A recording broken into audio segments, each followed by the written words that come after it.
Hey guys, what's up? So this is going to be the first new episode of essentially me doing live streaming of gaming. Glad to see you guys here, and I don't know what I'm going to call it. I've been thinking of calling it something like Ghoul Gaming or something like that, but I don't know. So let's just get into this, and you guys can see the screen from here. If you cannot see it, um, please, for those of you guys, tell me in YouTube or whatever, and I'll try to fix it.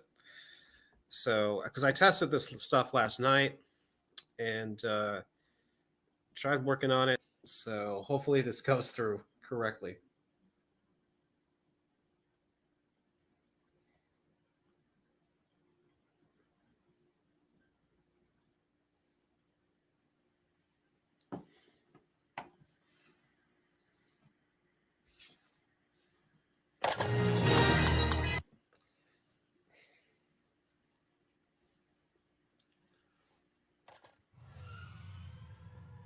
All right, I'm going to turn up the volume. Tell me how the volume sounds on the audio, because I'm trying to make sure that you guys can hear me talk, but at the same time, too, that essentially the music is not too loud, because I don't want it to get like too much. And apologies, it's kind of lagging a little bit. I tried testing this out last night. Um, I'm not sure if this platform, StreamYard, is the best for this, but we're gonna give it a shot and see how it works out. So, put it up a bit.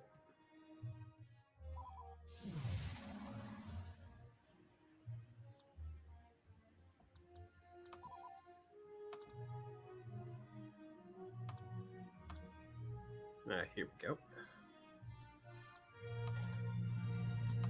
Let me turn on the music though, because I think Twitch is really weird with this.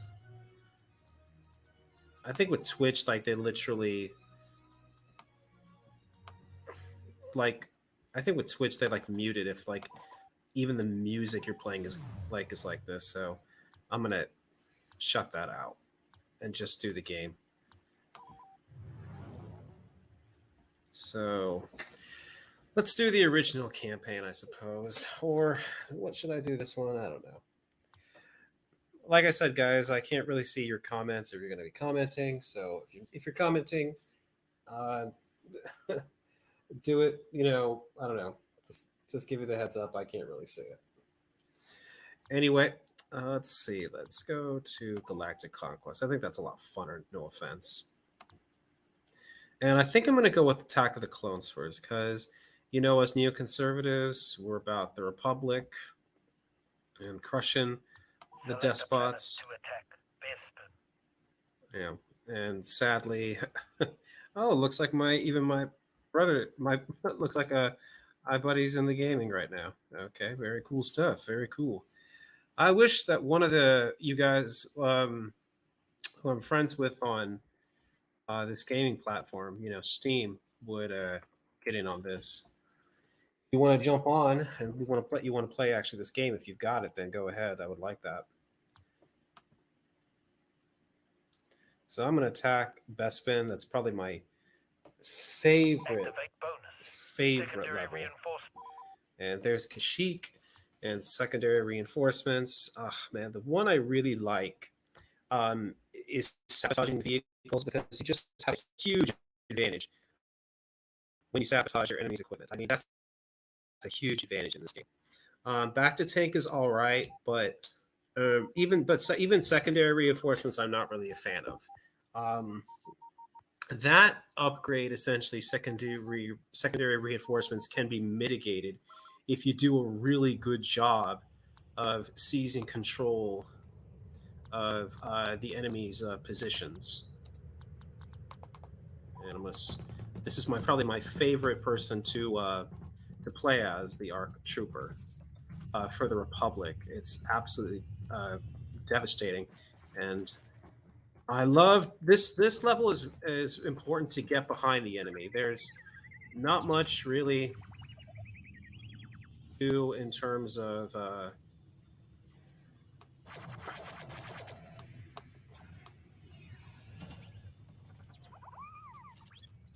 there's not much to do at this level in terms of really attacking uh, bad enemy positions in the center.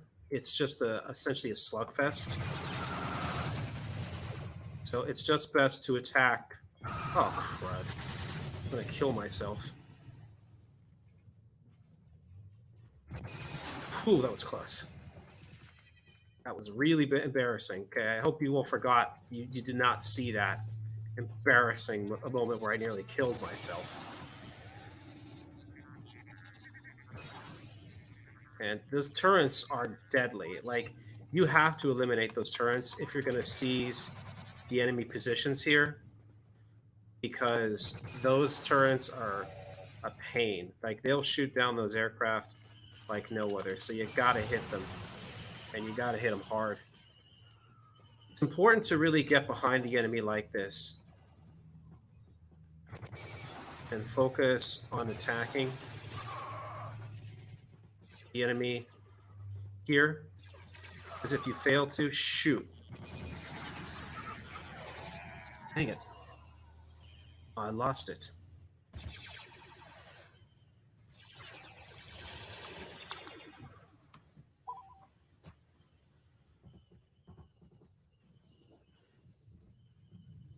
Don't worry, we're going to get it back. Okay, I just really need some people in here besides me.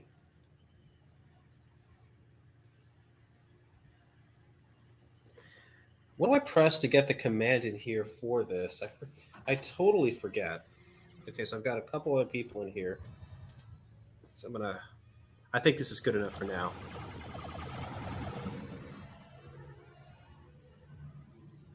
Okay, got to be super careful. Because like I said, man, those turrets are killers for this kind of aircraft.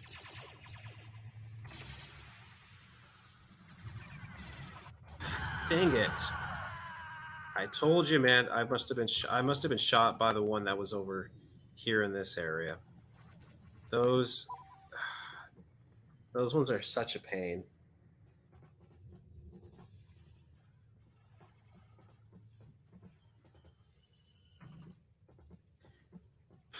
Yes. Funny that Suzuki was telling me to play this Road to Hell sort of game that I've heard before, and I forget.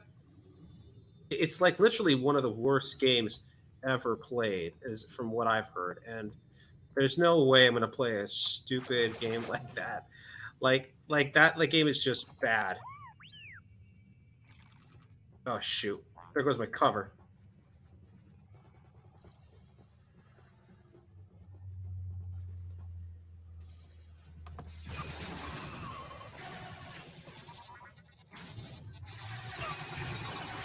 Dang it. Oh, come on. That was just my luck.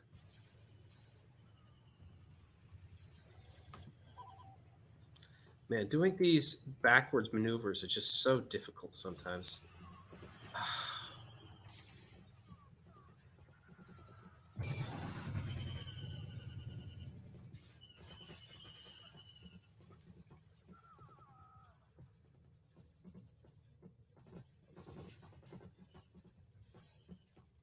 This.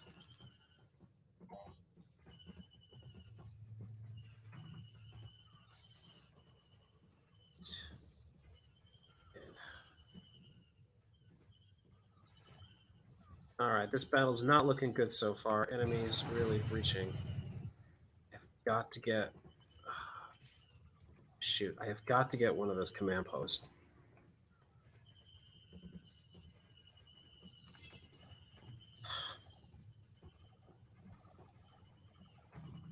And oh shoot, they're even taking the center.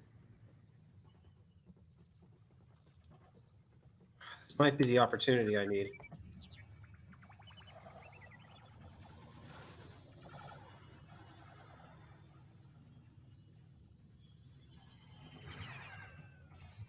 This is a risk, but gotta risk big to win big.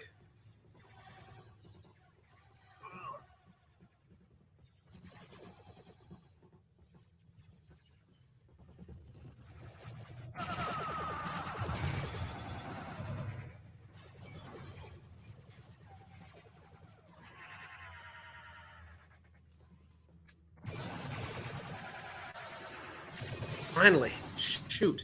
Why won't you die? Oh, get shut down, droid.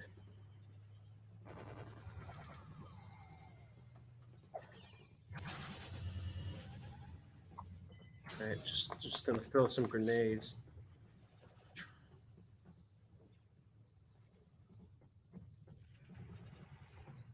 My gosh, I got some troops here, finally.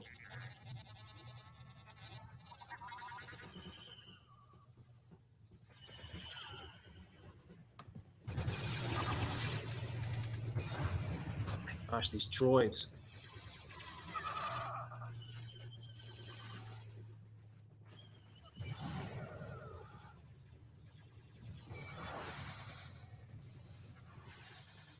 Jeez, I've got ammo.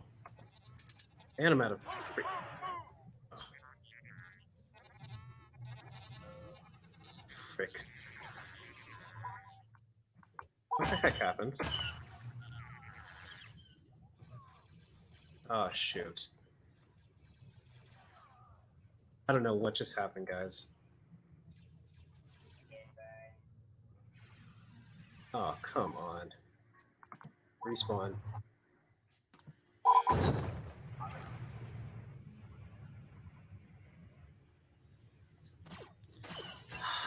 And dang it.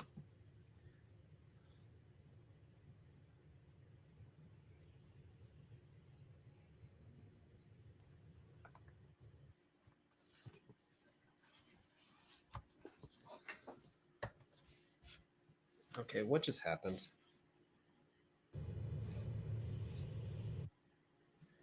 Oh, you gotta be kidding me. I literally got kicked out of the application. Well, guys, this isn't really the best stop now, is it? So let's try to go back into this.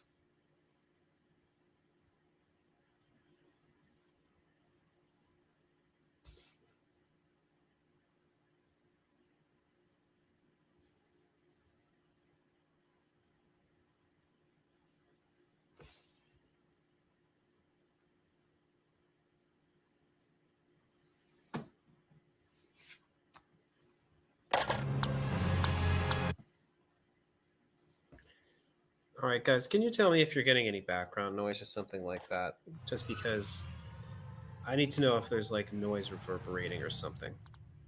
I ran into this issue last night testing this thing, and I don't know how it was caused or why it was caused. All right, let's try this. Let's try a different one this time. Activate a planetary bonus. Secondary reinforcements. Okay, I like enemy sensors is good if you're doing that for like a person playing, but not really like for the game, in my opinion.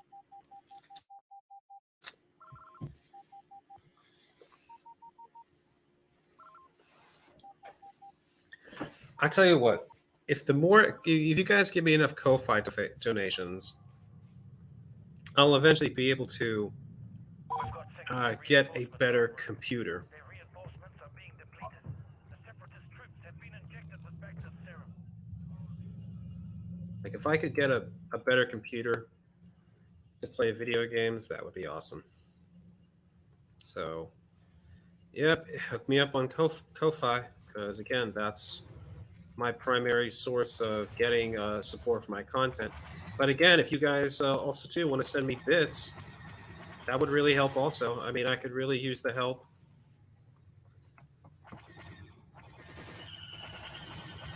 There as well. I mean, bits are I don't really use Twitch as a means of getting a lot of support, but Enemy forces have captured a command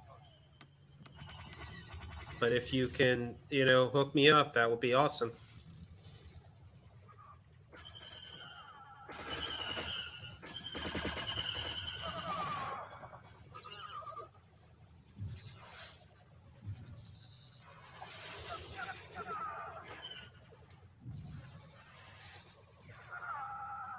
Dang it.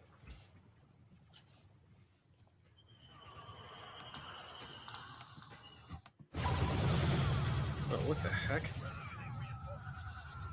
Oh, just as I get out, I'm killed. Oh, great. They blew it up just literally as we had it right there. Oh man, I hope that there's enough people there to take the command post. Yes, there is. Perfect. Oh man, we gotta hold this one. This is probably one of the most important ones to take at this level.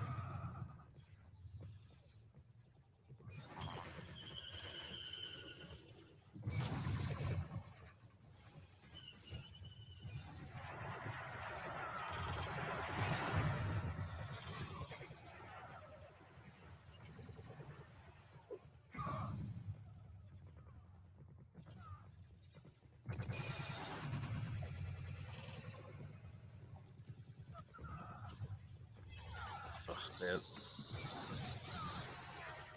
People don't necessarily like to play the old games like this, but I don't. The Star Wars Battlefront has never really aged. It's always been a great game. It's always been a fun to play. For me, I've never been bored with it.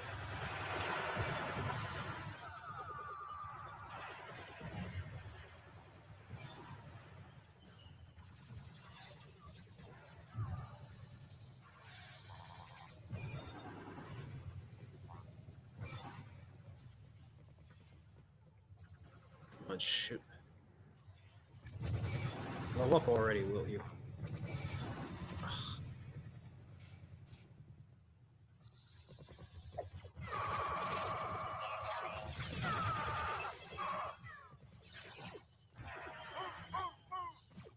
Oh, come on. Why does it do that? Oh my gosh. I really hated doing that. This is what happens when you don't have a mouse. What the heck?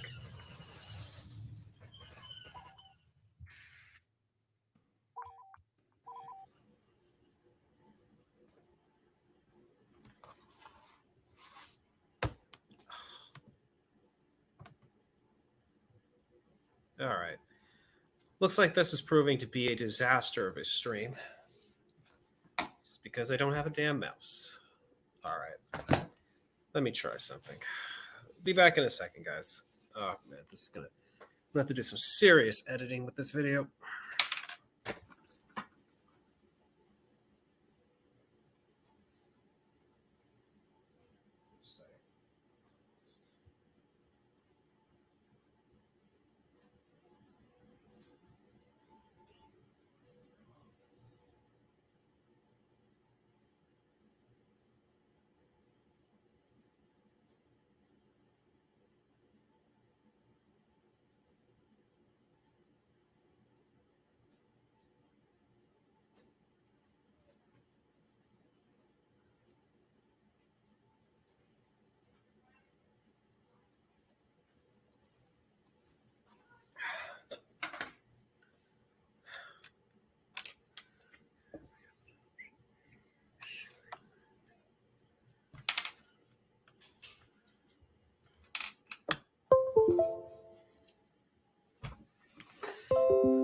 All right. So, there we go. Let's see if this will work out better.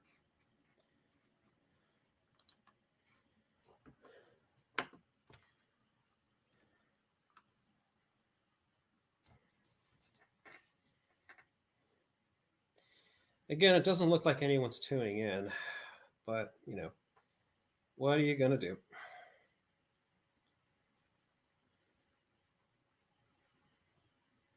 Here we go.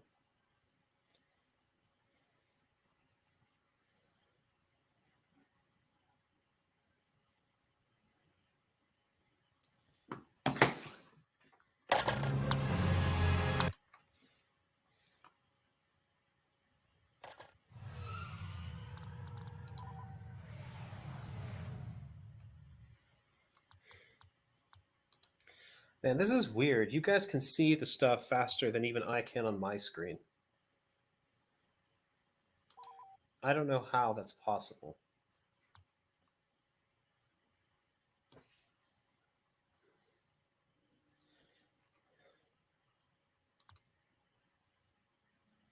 All right. Let's try this Select a planet to attack. one more time. Best. Yavin. Activate both. Anyway, if you're Secondary watching, and reinforcements. I don't see many people are, I do apologize. This is not expected, but what are you going to do?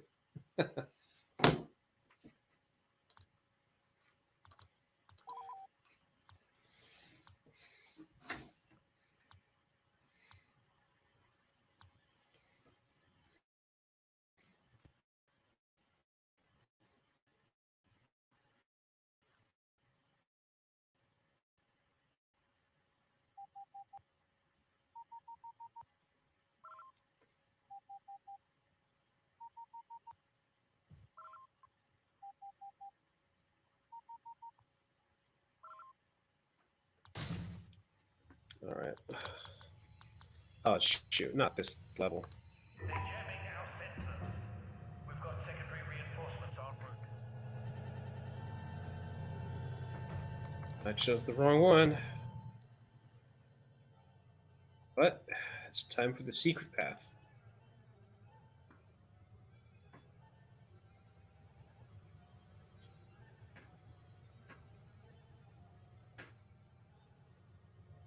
So wait till the enemy goes.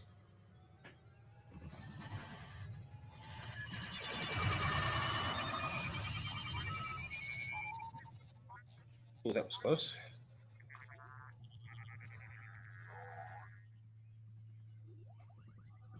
And this is the most important one to take. And you better hope to pray to God that you can take it before the enemy spawns too many people.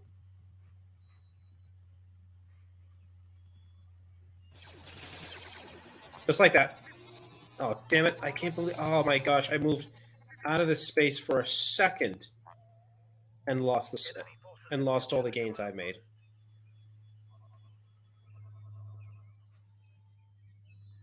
I spaced out for a second.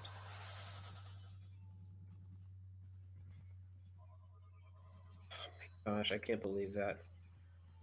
Oh my gosh, I hope my luck holds. Please, oh please, oh please.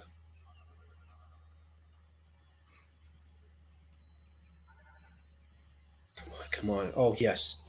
Oh blimey. Oh my gosh. Whew, I'm so relieved.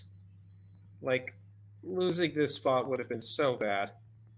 Oh my gosh, I'm so lucky. We've captured a command post.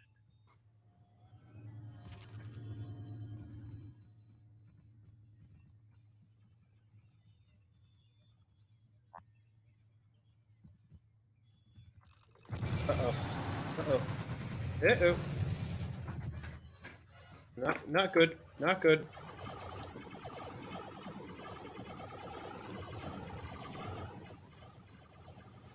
Shoot, shoot, shoot, shoot, shoot, shoot, shoot, shoot, shoot, shoot, shoot. Come on, come on. Oh, dang it. So close. I cannot lose that one. Cannot lose that one. Oh, that was close.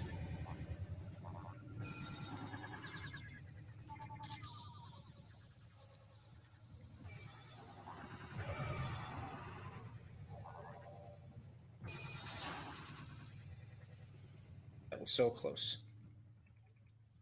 That was too close.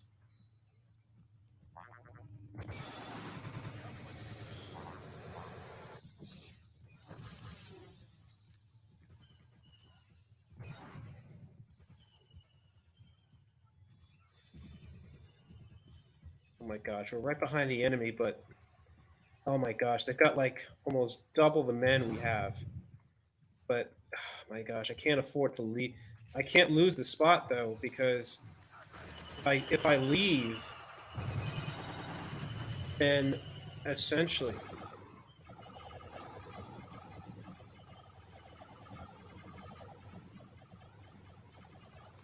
if I leave this spot, then the separatists get back their tanks, and that's the most critical one.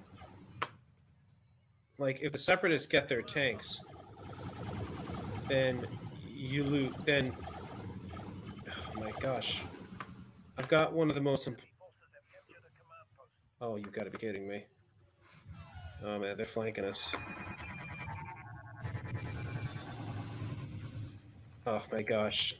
Well, now that the tank's destroyed, and I don't know how I killed that tank, but now that the tank's destroyed, at the very least, oh my gosh, we might have a chance.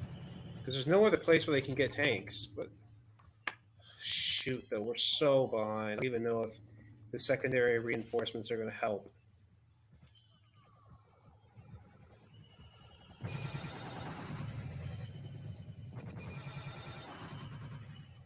We've lost the command post. Oh yeah, Our reinforcements are being depleted. so behind. Oh my gosh, we've only. Forces have captured a command post. Yeah, we're just so isolated now. And at this rate, it might the. At this rate, having even.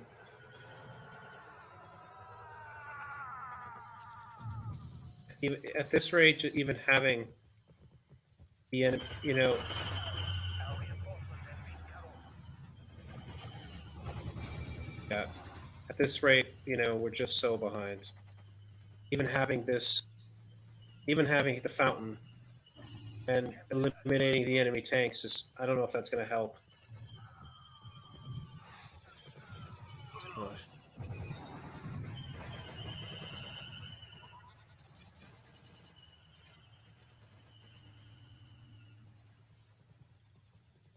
shoot, yeah. Ah, man, I think we just got overwhelmed. That's just it.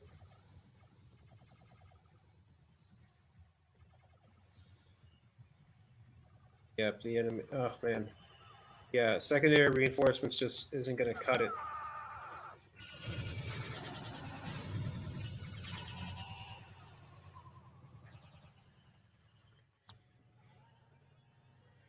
Yeah, even with this, there's just not enough troops. Holy crap! They're literally right in the bay. Oh my gosh.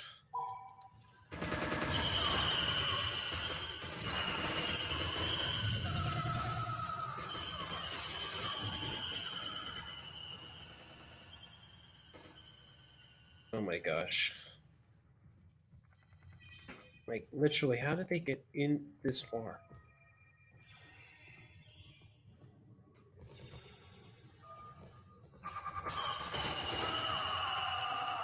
Oh, great.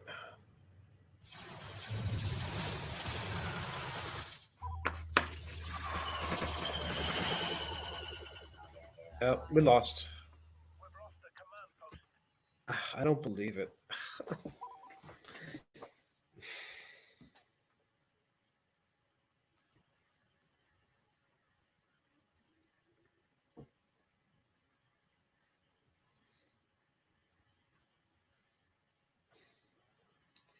Well, that sucks.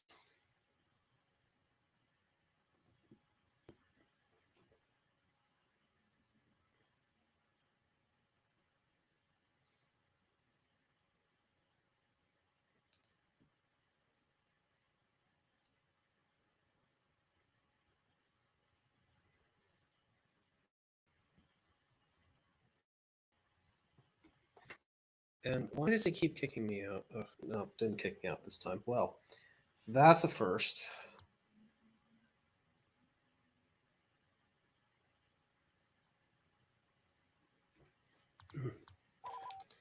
Yeah, it sucks.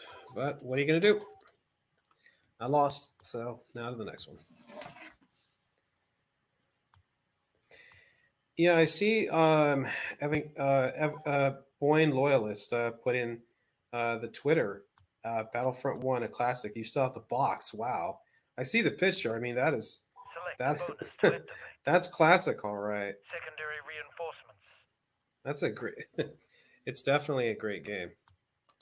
It's still one of my favorites.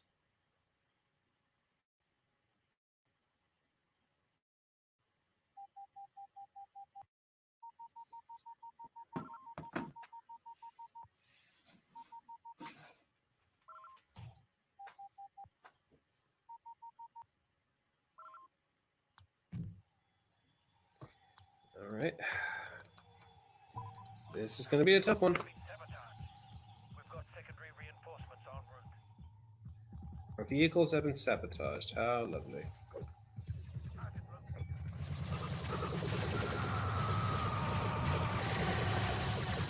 This is probably. Oh my gosh, this level is just one of the hardest for the Republic to win. You're trapped literally in all three sides by enemies. Shoot. 3 droidicas? Oh my gosh. It's extremely difficult to win. It's difficult to win this one. This is a tough one. Because no matter where you are, you have to fight through like thick wood. And it's hard to see the enemy. I mean, see that? It's hard to see these droids. And like you're easy to see because you're like all in white. Oh my gosh. You see that? Literally, I am already down 3 times.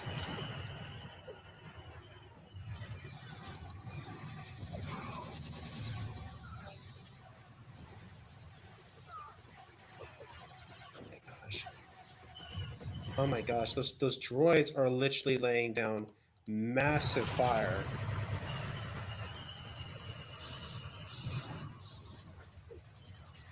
Come on.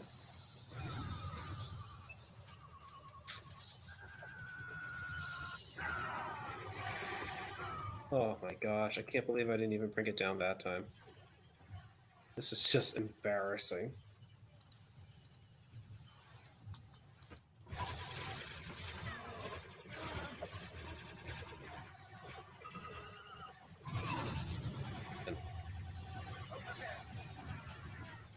This is how the French must have felt at Bien Ben Phu, where they literally got surrounded by the Viet Cong. And they thought that, oh, well, we're in a good position. There's no way they can, assail us from here without artillery. And then that's exactly what they do. They bring up artillery. They literally drag it to the mountain. Oh my gosh.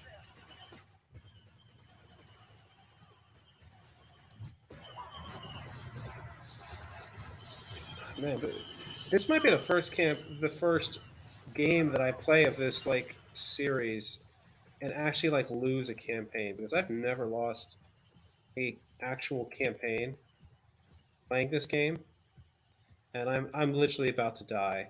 I don't know how I'm standing. You can see I literally have nothing left in terms of health, and so I'm just gonna hide here and pray to God I'm not seen.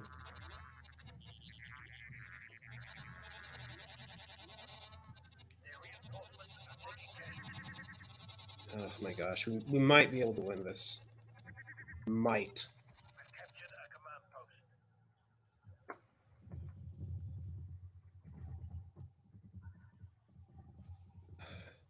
It's very difficult to win here as the Republic because, oh my gosh, I got shot from the air like that. Holy mackerel!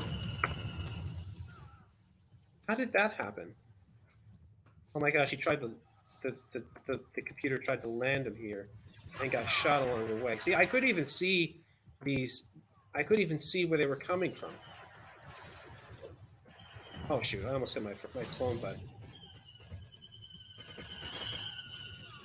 That's the thing. You just can't see the enemy. It's so difficult.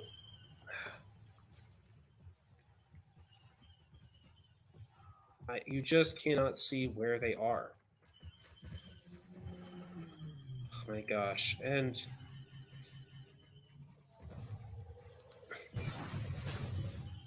my gosh.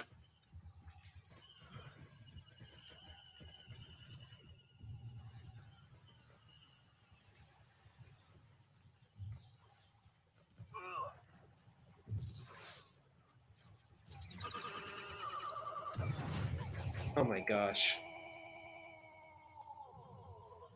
Oh, that.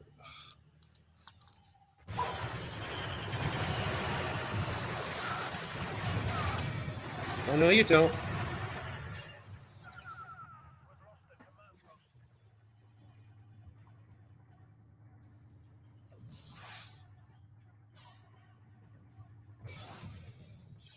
And look at me. I've got 9 kills, 8 deaths. That's like a terrible record.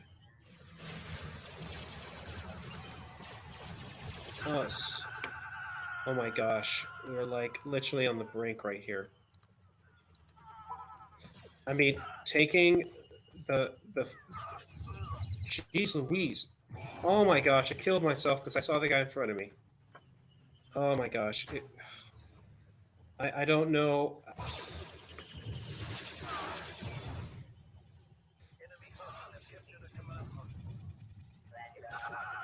Oh my gosh, we're literally on the brink right here. Their reinforcements are taking casualties. I've captured a command post.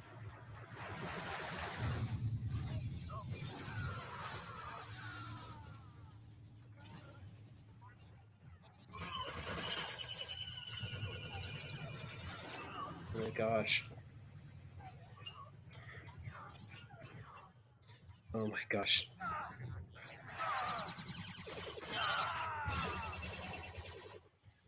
Oh my gosh, we're surrounded. Yeah, we're just, oh my gosh, we're surrounded and cut off. We've lost a command post.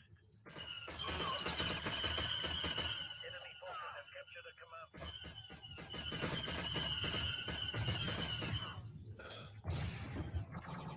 Oh my gosh, I cannot believe it. And there we go.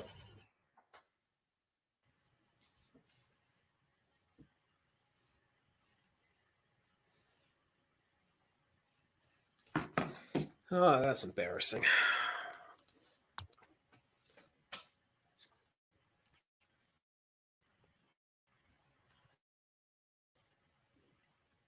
Man, I thought I would at least engage in some political talk or at least win, but I'm absolutely getting crushed in this game. You know. You see, though, I have at least the decency, though, of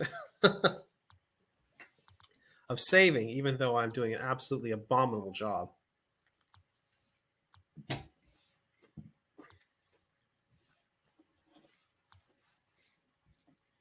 Choose a bonus to activate. I've got no bonuses.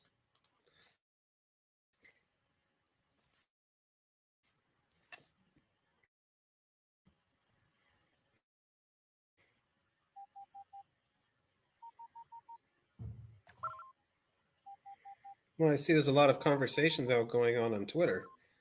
Blind Loyalist, The Arbiter 1500, and some Martin talking about all the wonderful games and stuff like that. It's good to hear. So, need a Jet Trooper.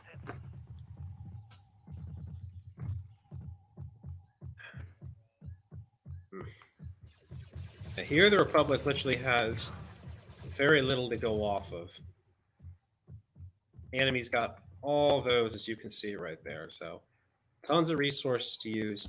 The best way to beat the Separatists here is not to seize the beach. The beach really offers nothing really, in my opinion, to defending any position.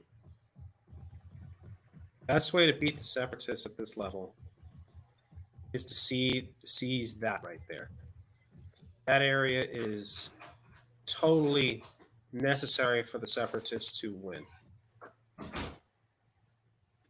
forces have captured a command post. I don't even think the docks are the most important either, because those are just hard. All right. Well, man, I wish someone would get in that and move it away from that position. All right. Well, harder losing casualties. So, all right, here goes nothing.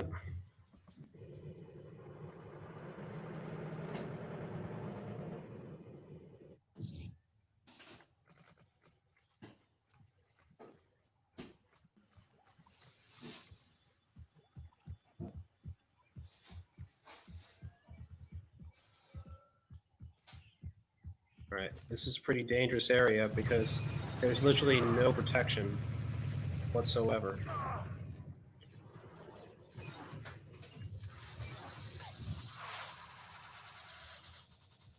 As you can see right there, he nearly killed me. But I'm going to try to hold here if possible.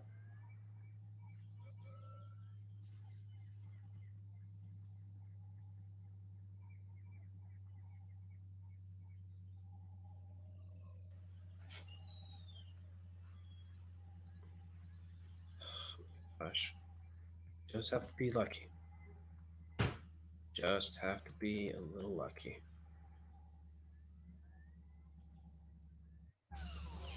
Okay, perfect. All right. Just have to be a little lucky. And those are going to blow up any second now. That's one.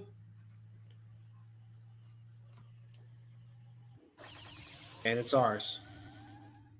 We've captured a command post. Now I can get some healing. This is a problem, though, is that the separatists are going to come back here and try to retake it. But this is the most important one to hold. Once you get a hold of this one, you can rain havoc with the enemy.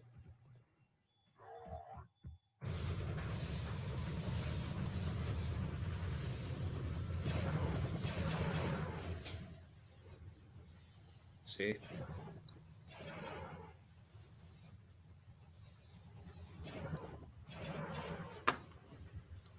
All I gotta do now is just destroy this tank. Keep it away from the enemy.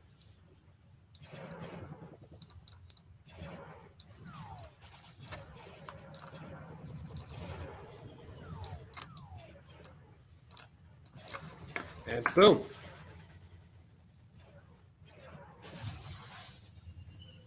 And went down, but at least I gave, oh man. I hope I gave the guys enough time right there to spawn a few units to hold it.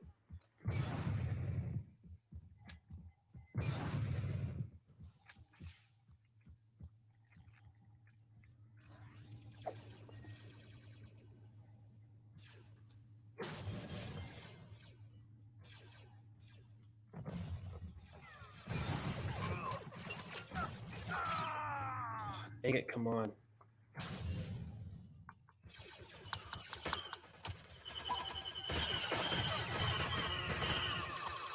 Oh, shoot. Right click, I meant to left click.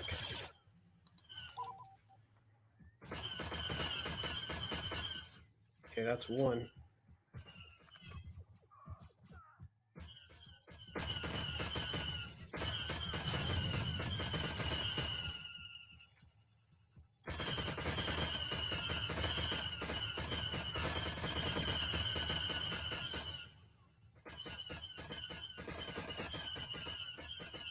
All right, that's another one. This is the most important one, I tell you, okay? You got to take this command post right here. So that way you can deal with the rest.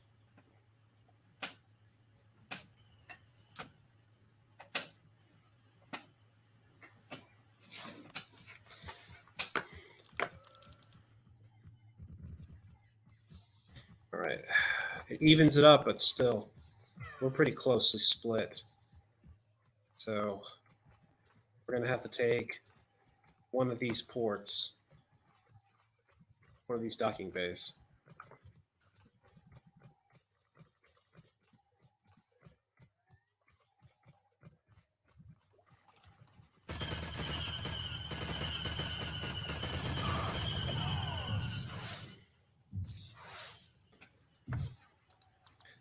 Just right. One of these will be very handy now.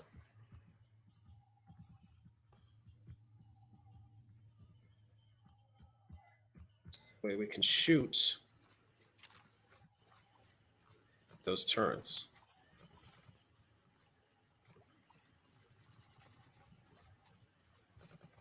All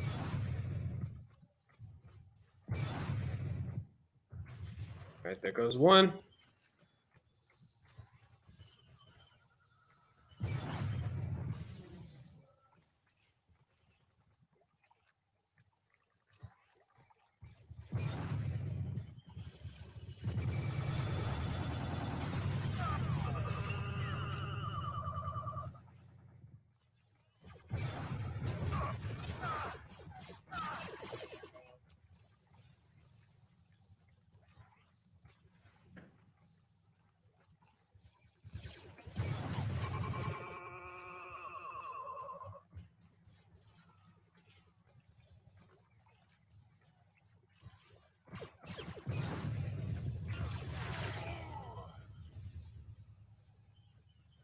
Hmm.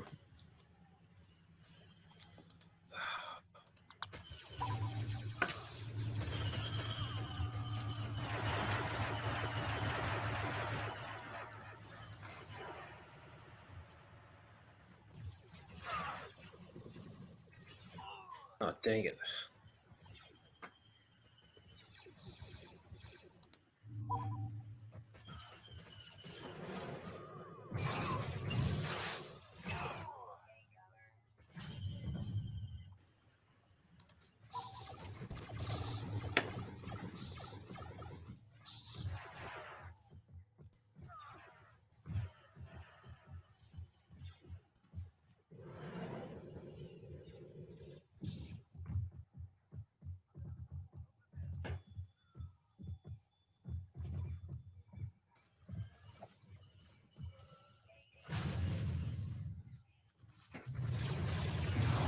Oh, crap. Crud.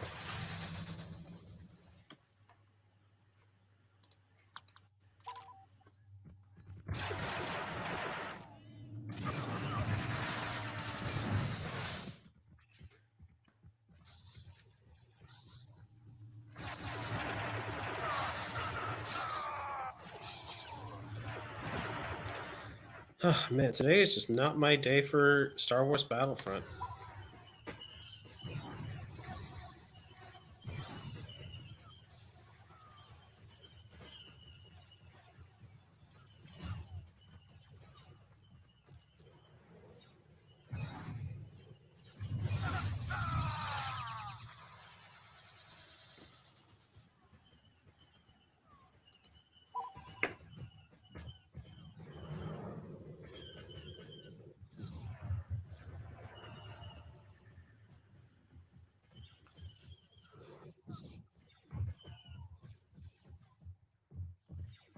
Across the command post.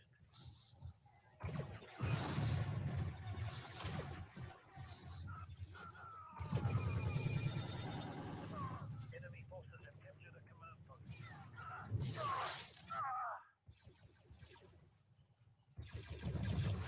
Ugh.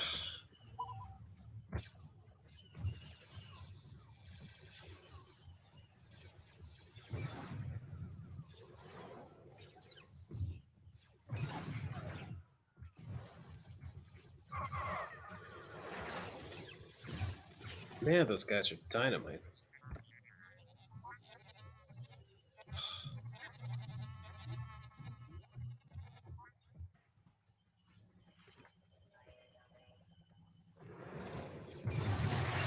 Oh, jeez, come on.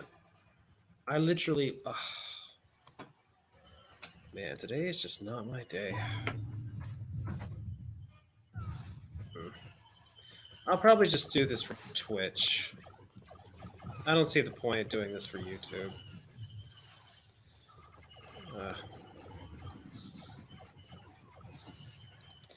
By the way, if you guys are on watching this on Twitch, I hope you guys will donate some bits to me. You can do that by going into my About section.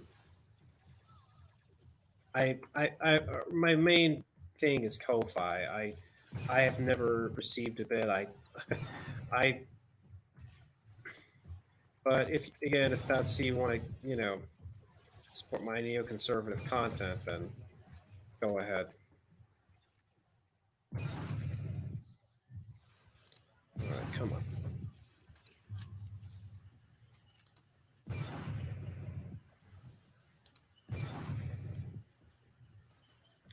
Oh my gosh, I'm out of ammo.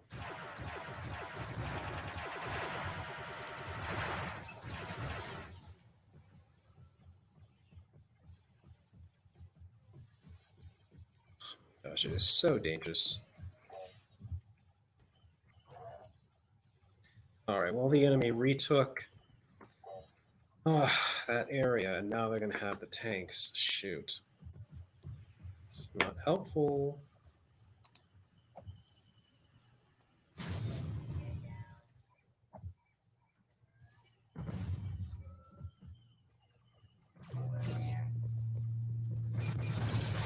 Die, die, die, die, die. Rats.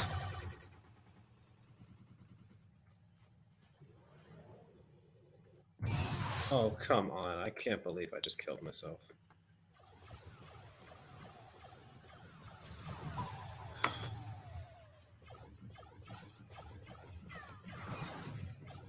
Man.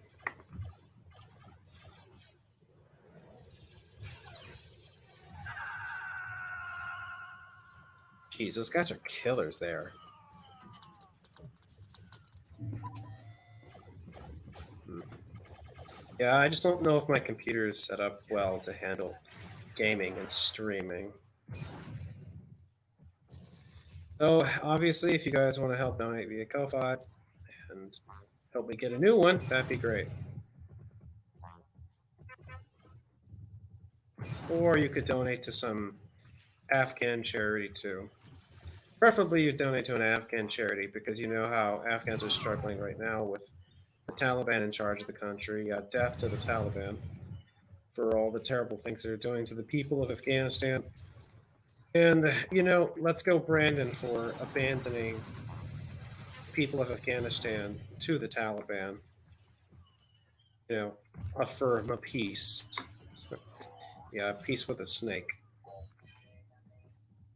I just don't understand who in their right mind ever thought in the Democratic administration that you could trust the Taliban to honor the Doha Agreement or just any agreement for that matter. Because the reality is Taliban were never going to abide by that deal.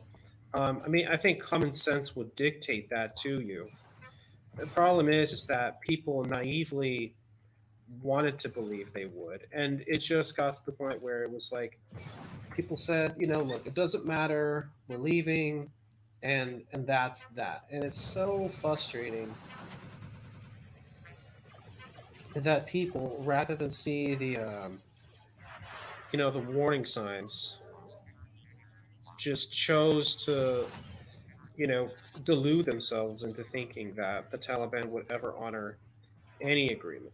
The idea that they would is just bonkers. I don't understand why anyone thought that they would ever do that. But this is what happens sadly when you delude people into thinking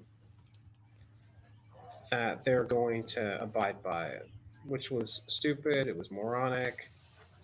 But what are you gonna do? Because anyone who says, "Oh, well, it was like it was Trump's fault for making the agreement in the first place," well, Trump never should have made the agreement with the Taliban. That was a very bad idea, obviously. But Enemy detected. has anyone ever thought that Biden was the one who carried out the deal? And a part of the stipulation of the deal was that the Taliban would not attack Afghan security forces, that the Taliban would agree to get into a government with other Afghan parties. And was that a bad idea? Do you ever want the Taliban in a government with you? Absolutely not. The Taliban are absolutely corrupt, and any oh crap.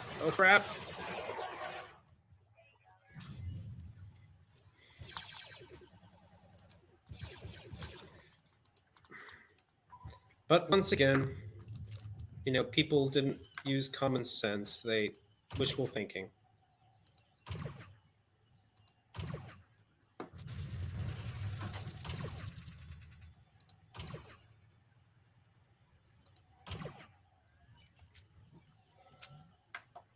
And wishful thinking, of course, as we all know, everyone gets you nowhere. And we might just win this one. Might actually just win this one by the skin of my teeth.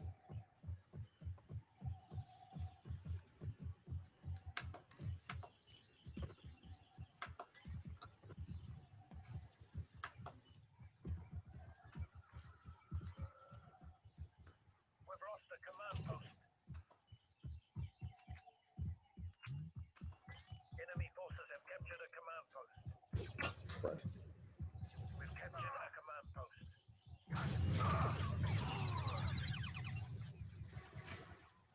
Okay, maybe we won't win this one.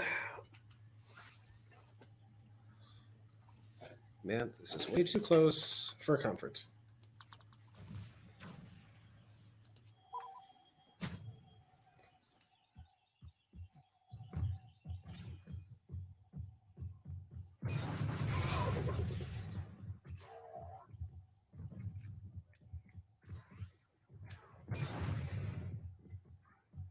Uh-oh.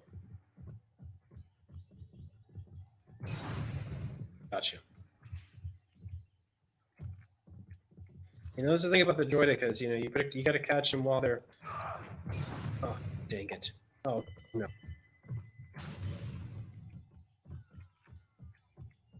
Oh my gosh! I am literally so dead.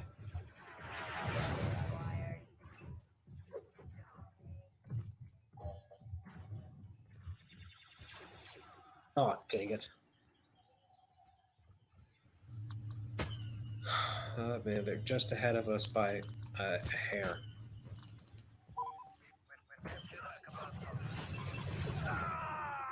Oh dang it! Looks like I'm about to lose. I bet we just had it. We just about had it, and I did a Enemy forces have captured a command terrible post. job of figuring out where the enemy was.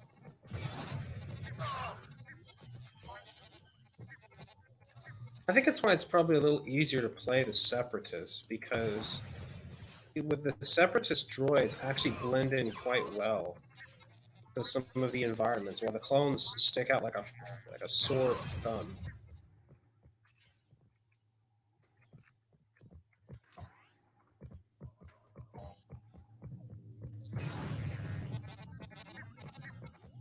Oh man, that was nice. I caught that one from way afar.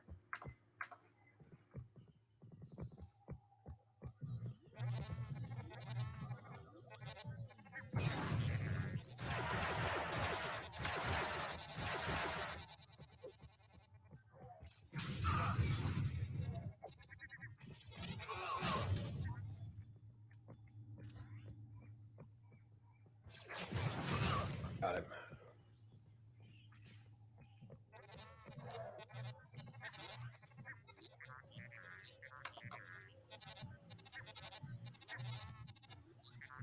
Oh my gosh, it is literally 3-3 right now. I either lose the campaign here or I continue on only to, essentially have to get back on the back foot. Oh shoot, there's like now just two of us. And all right, I have to kill 3 enemies.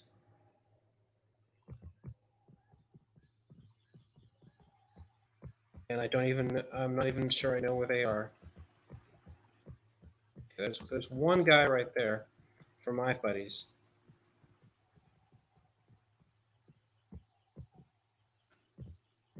Oh my gosh, this is like where everyone's literally killed each other, and you've got literally nothing left.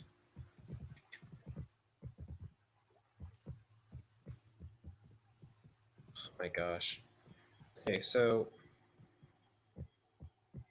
I'm gonna go seize a command post.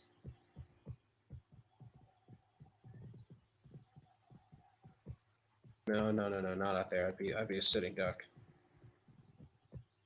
I'm gonna go try this one, and it's going to be close.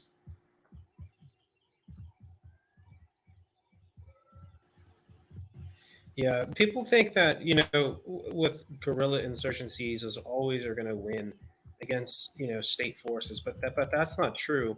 Most guerrilla insurgencies or revolts are actually put down pretty quickly. What the difference between what you had in Afghanistan with the Taliban was that the Taliban had a safe zone to always go to, sent Pakistan. So by essentially they could go into Pakistan, escape the eyes of the security forces, go rebuild, regroup, recuperate, get more, We've captured a essentially command more post. people because where did the Taliban recruit from? Uh, they recruited mostly from Pakistan. A lot of these Pakistanis were going into the country and causing lots of problems. So there needs to be an addressing of the Pakistani question in relation to being involved with terrorism across the globe, terrorism all across the region. Because the reality is that the terrorism that we have seen in Afghanistan was essentially bought, paid for, committed, and sponsored by the Taliban. I mean, they were the ones essentially who committed all these acts. They were the ones who essentially caused all these problems. So, if we look at the situation, um, the reality is that we have to address, this question of the Pakistanis and how deep their involvement is with essentially terrorism across the globe and terrorism in the region.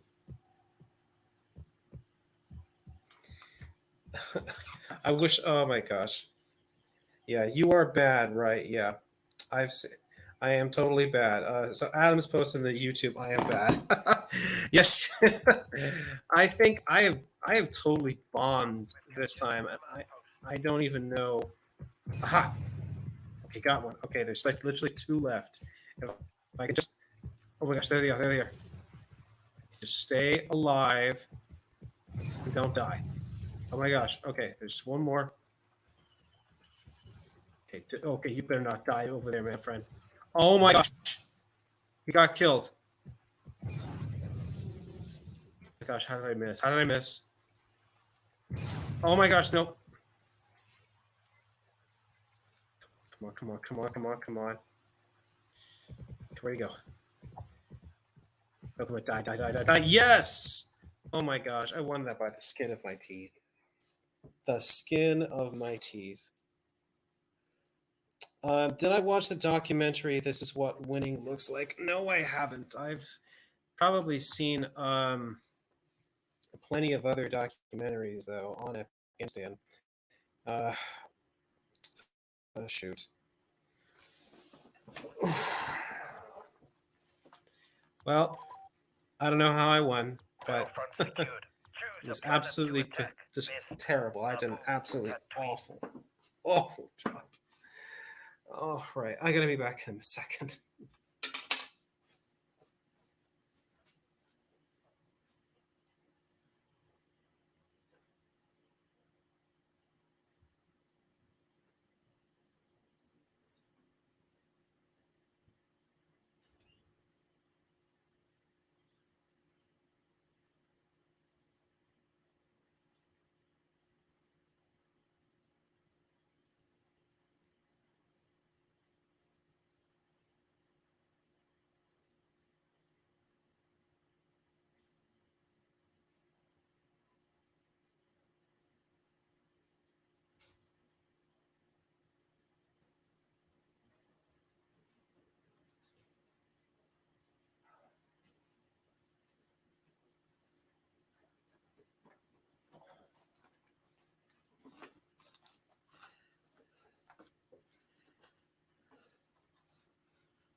All right. Sorry, guys. I had to go get something for my phone because Choose a I can't planetary see, boat to select a unfortunately, base. your chats. Um, with how I'm playing this right now. Again, because I don't have that. I don't have the skills necessary right now. This is really just the beginning stage of what I hope is going to be much more improved gaming and chatting. But you got to start somewhere, you know.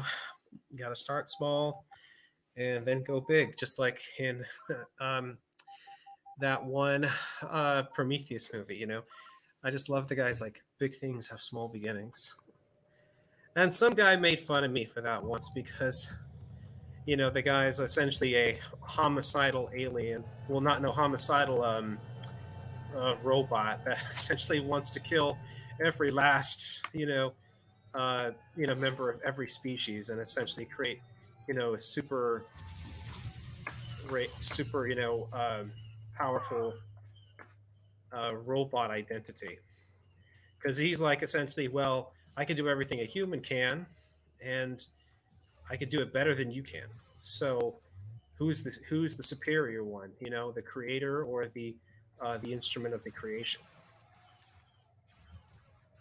And that's kind of like with man. How man says, how man says, oh well, we've destroyed God, although man has not. Come on, die already. How did how did you not die?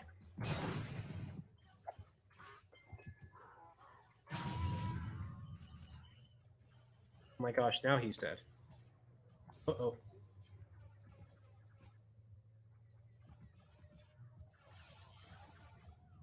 Oh my gosh, what luck. Oh, what luck. What beautiful, beautiful luck.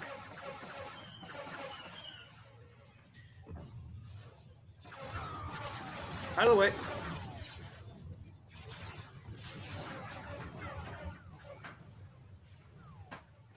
It's, oh my gosh, the Separatists took this? Oh, great. Now I don't have to take it from the Tuscans. Beautiful. Now let me get out of this thing and run for my life.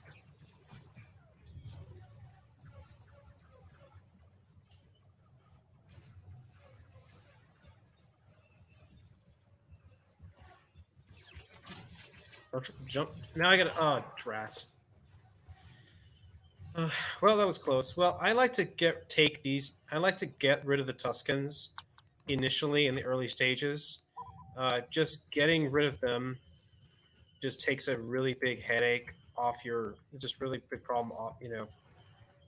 Takes away a really big headache. You don't have to deal with those people. Okay, so next one I want to take is this one, and I've just realized that the health for that piece of equipment was very, very bad. Okay, need to eliminate those droidicas because those are wreaking havoc right now.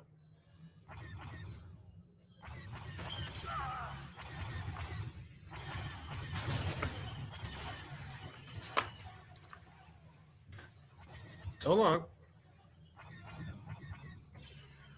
Okay.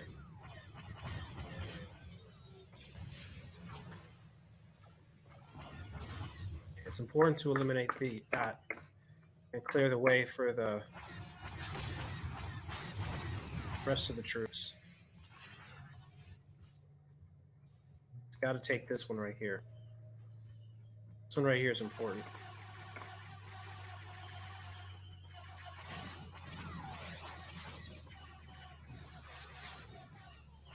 Risky one, but this one you got to take. It's got to be done. Oh, that was close.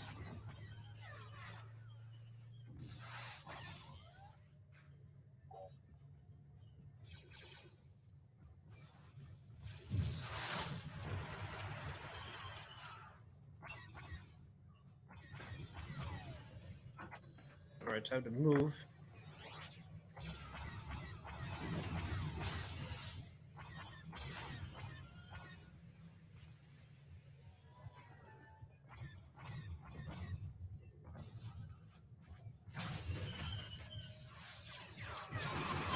Boom. I'm doing much better on this one than I am the others.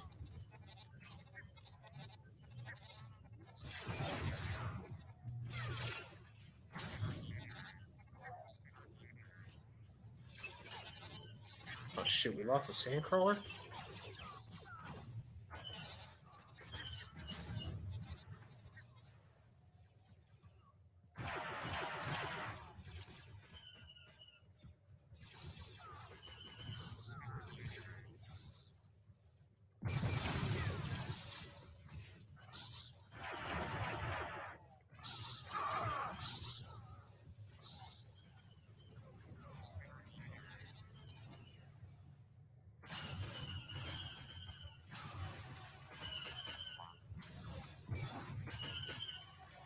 Come on.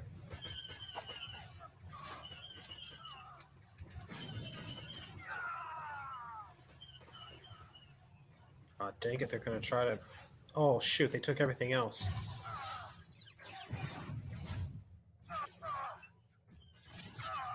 Oh, dang it, they're going to try to overwhelm us.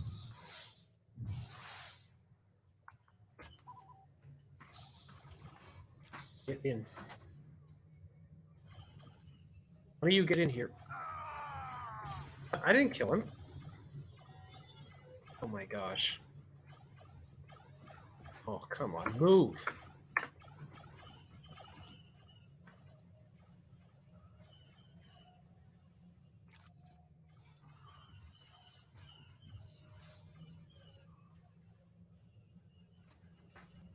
Oh, dang it.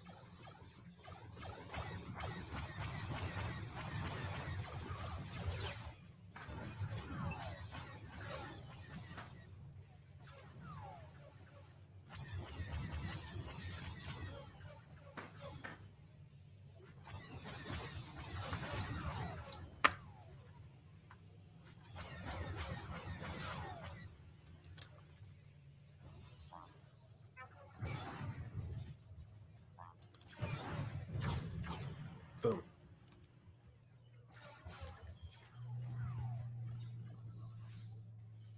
Oh my gosh, we're going to get overwhelmed.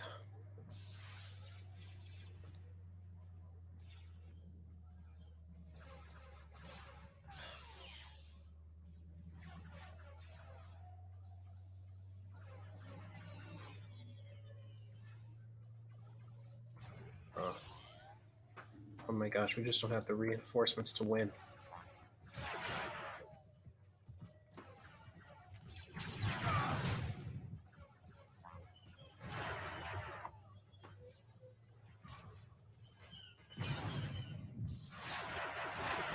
You wonder why I haven't commented in a minute on your comments. Like I said, it's before I have to use my phone because I just can't look at them. I have figured out how to set this up, and I had to put my phone on the dang charger because Lord behold, it was dying on me. So yeah, fun stuff. And oh shoot, I'm definitely gonna lose.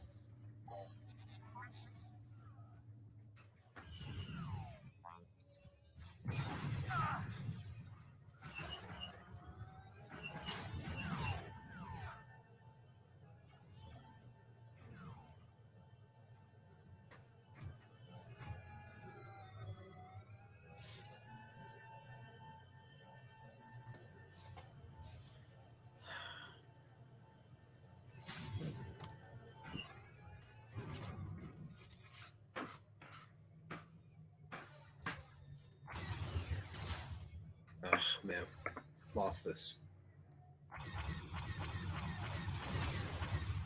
Time to retreat.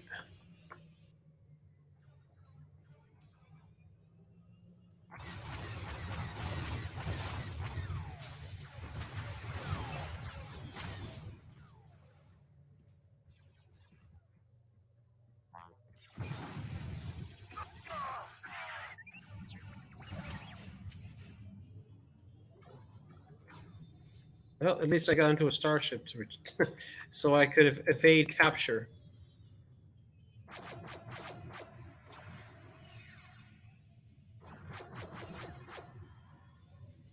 Well, to the starship.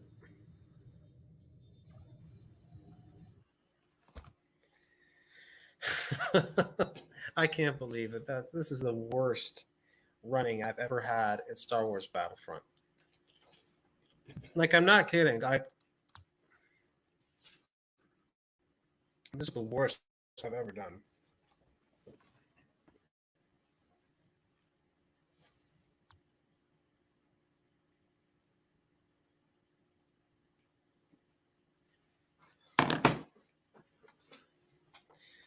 So, do you play Hearts of Iron? I have not played that game. I did play it a little bit, but this computer that I have, my laptop, just can't handle that sort of the the content. So I just don't. I would love to get an improved laptop. So, like I said, if you guys go to my Ko-fi, you can support me there and help me get the kind of computer system that I can do it. Quick sticks. Oh, hey, get this. We have a lot of Activate the disagreements, you and clever I. bonus. No, but this brings back nostalgia. Yeah, this was a good game. I remember when I got this game. Man, geez, one of my favorite games. Which, you know, my favorite game is though. It's Rome Total War. That is without a doubt my favorite game.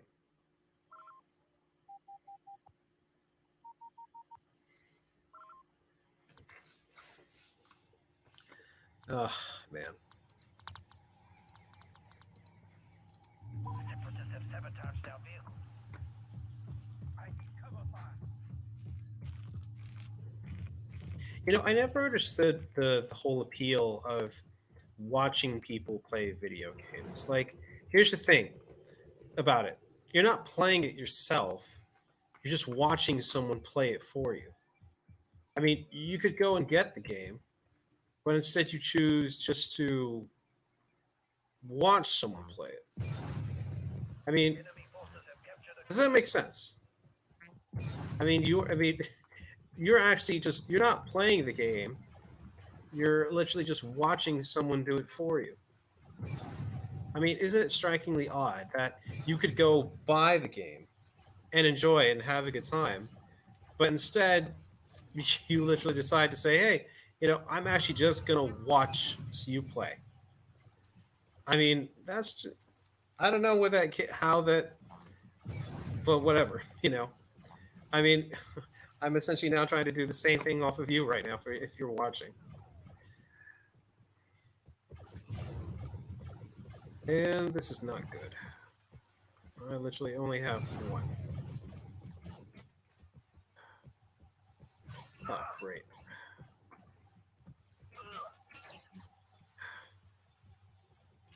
I need some ammo.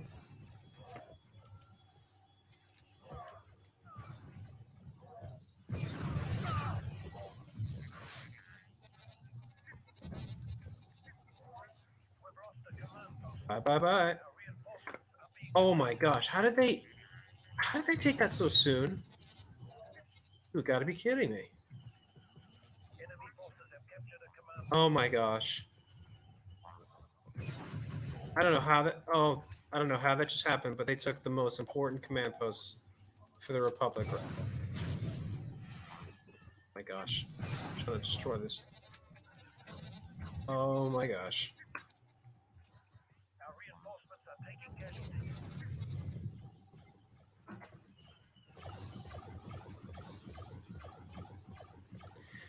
And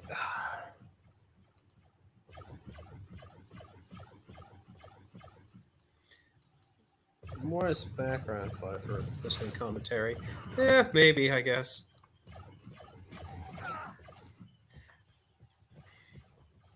I mean, this is my first run at this, so obviously it's going to get better and improve over time.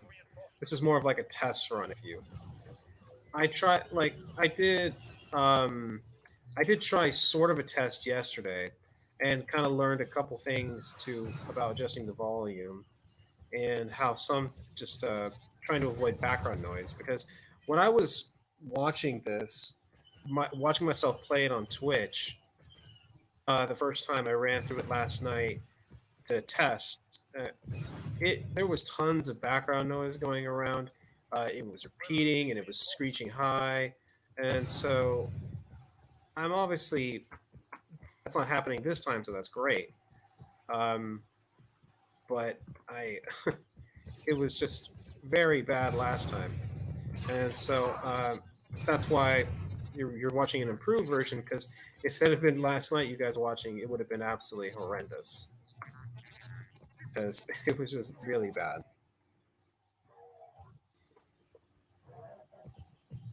Our reinforcements are taking casualties. Shoot! Oh, dang it! Because it's streaming run, you should see if he can debate you. Who's streaming run? Because it's streaming run. I is that a what are you referring to, Adams? Is that a profile or something? Because if I would love to debate someone while doing gaming, I guess that would be fun.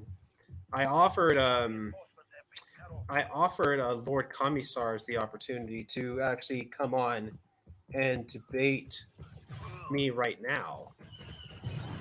Because he and I debated before in Afghanistan, and I wanted to continue that discussion, but this time talk about the insurgency against the Afghanistan going on right now against the Taliban from the National Resistance Front, led by Ahmad Massoud, who is the son Our of reinforcements have been the cut off. famous insurgent fighter against the Taliban and against the Soviet, Ahmed Massoud.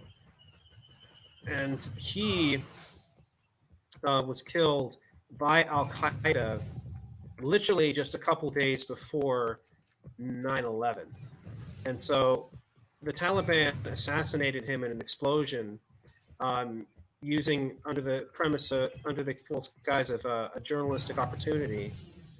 And Our reinforcements are um, taking during casualties. this fake interview, he was asked a question regarding Osama bin Laden, and that's when the assassins detonated their suicide bomb, which, if I remember correctly, was in the which it was in the recording device that they were using.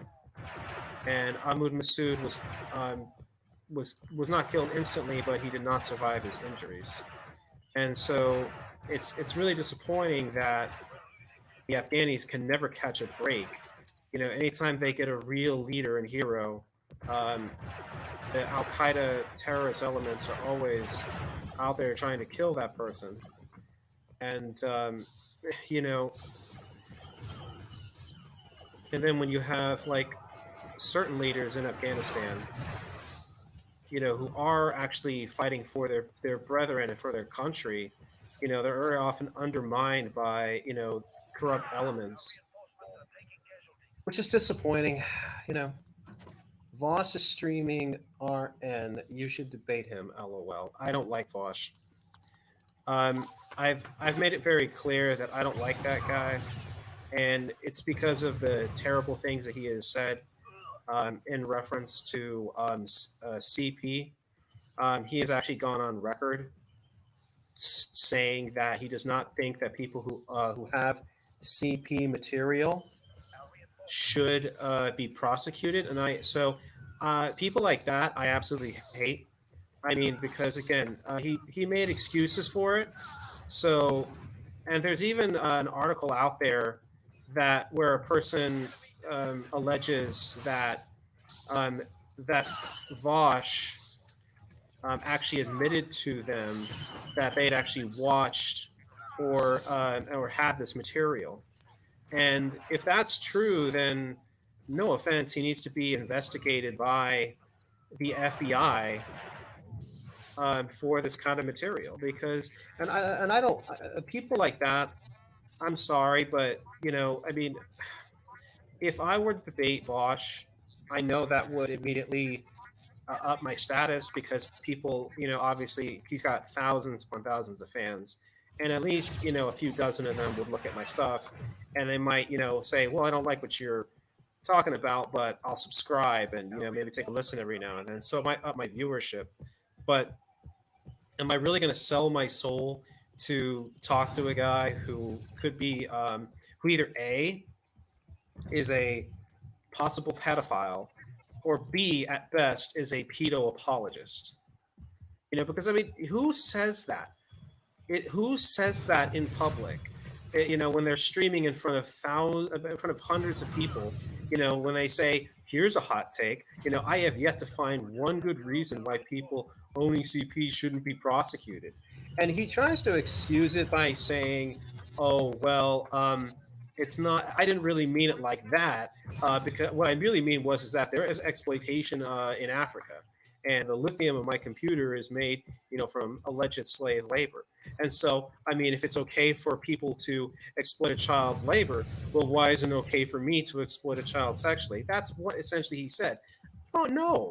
If that first off, he didn't prove that the lithium in the computers that he purchased or that anyone purchased is made off slave labor. Okay, he didn't show any evidence to sustain that allegation. And even if it was, let's just imagine it were true. Okay, and it's not because again, if you have stuff that made by slave labor, there's actually laws, I believe, on the books about importing that stuff to the United States. There's actual laws about that. But then but again, I mean, with all the stuff that's made in China, which is essentially almost slave labor wages, but anyway, even if that were true, let's just imagine it's true. Even if we're true, does that mean that we in the West get to exploit children sexually because people allegedly exploit a child economically in another country? Does that make it any more right? Heck no, absolutely not. Just because, for example, it's just like saying, well, because people sexually exploit children in another country, well, why can't I do that here? No, we have laws against that for a reason, because we understand that crimes against children are absolutely repugnant and disgusting, and we at least now at least believe, understand that exploiting children sexually is absolutely an abomination. And when people like Vosh go out and say, well, I don't think it's a problem, then I'm sorry, but that's just a red flag. Anytime someone says something like that, that should bring up warning signs. That should bring up red flags. That should even bring up, investigation. Because I'm sorry, who says that besides potentially either a pedo or a pedo apologist? I'm sorry, but there's nobody besides people like Nambla who makes statements like that. And I don't understand how Vosh, with those disgusting takes, has so many fans. And I remember trying to talk with some of his fans on Twitter. They will, I kid you not, they hold water for that guy like no other person. It's the same thing with like Hassan Piker. Okay, when he went and essentially mocked Dan Crenshaw, a war hero, for losing his eye. I don't care what your disagreements are about a person's politics. You don't wish harm against those people. You don't wish, harm against a person because you don't like their politics. You just don't, okay? Because we have something called decency. We have um, something here in the West, which is where, peaceful transitions of power, where we don't, commit violence against our political opponents, because we understand that, hey, you can't just hit someone over the head because they don't agree with the same position that you do. You know, you know. But again, this is the problem with people like Vosh, and it's the problem with people like Hassan Piker, is that they're normalizing this kind of discourse. I've noticed on Twitter how people were praising and celebrating and mocking Bob Dole's death. They were marking, you know, John McCain's death. Um, they were mocking mostly Republican individuals, and there are a lot who have sadly deceased recently. You know, and it just disgusts me that people would hold water for these people and say, oh well, and especially Hassan Piker's stupid excuse like, oh, that's not really what I said. Oh well, English is a second language for me. dude, where were you born in the United States? Oh well, he tries to make the excuse. Oh well, I kind of grew up in Turkey. No, he speaks perfectly fluent English. Okay, I know actual people from foreign countries. Because of my experience with people on J1 visas and F1 visas, who forms of student visas, and I know that, trust me, their English is nothing like Hassan Piker's. He knew exactly what he was saying. He knew exactly what he was doing, but he just doesn't care. And he was suspended for a week about that. But no offense, I'm just going to say it. If it had been a Republican, um, if it had been a right wing streamer, like let's say like Steven Crowder had, let's had mocked um, a Democratic, a person, who happened to be a vet and said, "Oh, I lost their eye to this brave Taliban or whatever guy," that would be deplatformed in a heartbeat. In a heartbeat, they'd be gone. And of course, Hassan Piker, because he has so much of a following and so much, popularity, and because he's left, he got suspended for a week. And I don't understand how Vosh even has a channel at this point. Mean, no offense. If you say the things that he said, um, that's just appalling. We're losing reinforcements. And it looks like I'm about to lose again. you know, this time I'm going to lose this battle. Last time I won by the skin of my teeth, but this time I'm just losing devastatingly. And I'm doing pretty well kill ratio wise. I've got 32 kills, 3 deaths, but I just they took that one right there behind me, and shoot, I should have tried to retake it, but we're just getting essentially beaten right here. I gotta say, you guys caught me like literally on my worst night ever for this game. This is my worst performance. Like I kid you not, I've never played this game this bad. This is probably my worst performance in my entire life. I don't even think I played this bad even when I first played this game as a teenager. That's how bad I'm playing right now with this game.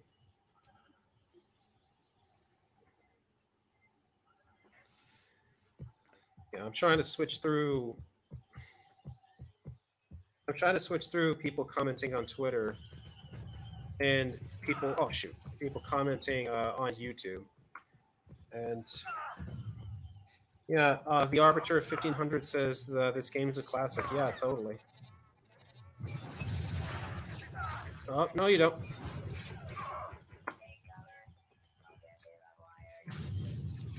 And looks like you do. Yeah, the Arbiter 1500 from Twitter says this is the best game ever. Yeah, totally. In my opinion, it's one of the best games ever made. It's just, it's just perfect. You know, I don't think of when it comes to this game, it's probably one of the best games ever made.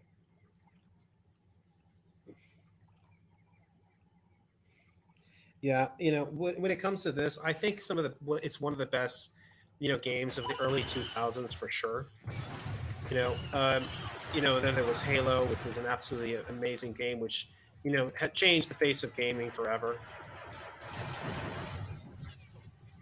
And then its successor, Halo 2, which took everything that was good about Halo and just improved it.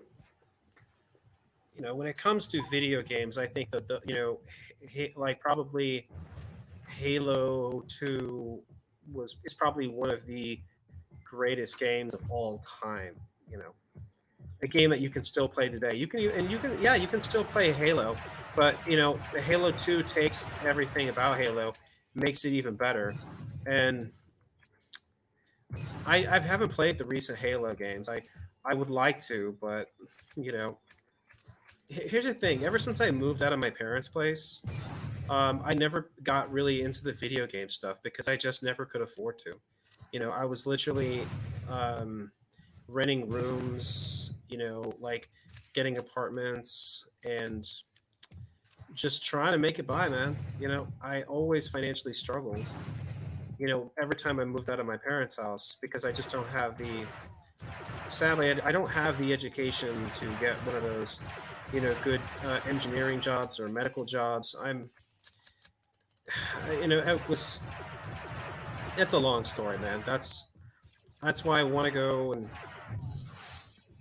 and I recently did go back to school a little bit, and I'm taking some stuff that I wanted to take, but it's just not I don't know. I really need to figure something out. I wonder what I haven't checked my Twitch yet. So if you've made a comment there, I'm going to take a look in a second. Although I have to admit that when I was trying to do this Twitch stuff yesterday, it was just there was so much background repeat noise. So I hope I don't get that here.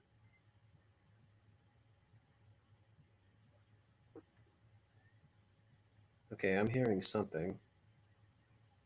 So I do not know if I want to do this. Yeah, I'm.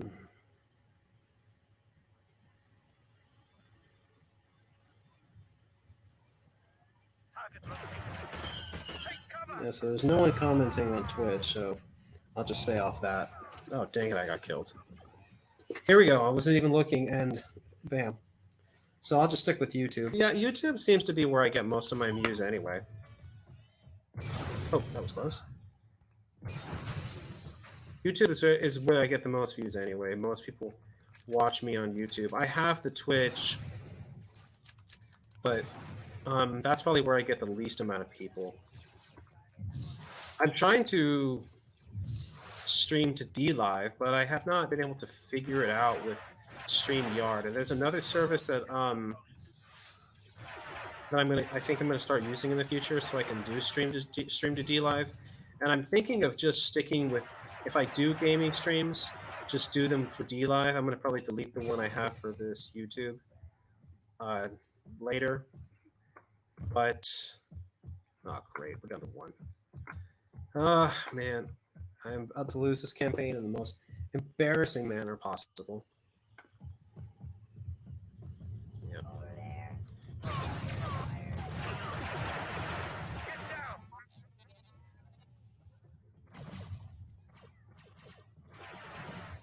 Well, that's probably the last one I'm going to be able to kill. I'm out of ammo on everything. And literally, we just have one left, and the enemy has literally 143. So I've absolutely been routed, people. Absolutely embarrassing. Okay, come on. Margaret Thatcher was a hero. All right, I don't know what your beef is with her, Quick Sticks. She celebrating the death of political people is evil. All right. I mean, let's say I went and celebrated the death of Bernie Sanders. Would that be appropriate? Let's say I went and celebrated the death of Mike Gravel, even though I hate Mike Gravel. That's isolationist scumbag. And also, yes, he's a Holocaust denier. I don't, um, you know, so with Margaret Thatcher, she beat back the Argentinians and the Falklands. Unlike a lot of other people, who talked about, trying to bring about conservatism. I remember in the great courses listening to um, some stuff on Margaret Thatcher, and I always recommend the great courses. It's great. It's great content. Margaret Thatcher was the one who typically, tried to stand firm on defending conservative economic principle. Reagan tried, according to what the great courses was saying, the speaker for that, but sometimes he would back down due to outside pressure, and so he would do more limited stuff. And I lost. But but no, celebrating the people that you don't like of political figures. I'm not talking about a terrorist like Osama bin Laden, and I'm not talking about like a mass murderer like Saddam Hussein. No, if you support people, quick sticks, saying celebrating people dying who are politically different from them, then you're just evil. I mean, that's just a fact. I mean, that is just evil to the extreme. There just is no excuse for that. There isn't. Select a bonus to activate. And I have no bonuses.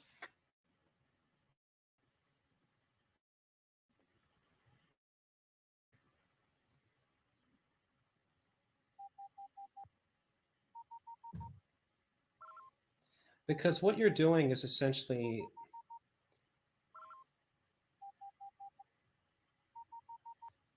oh,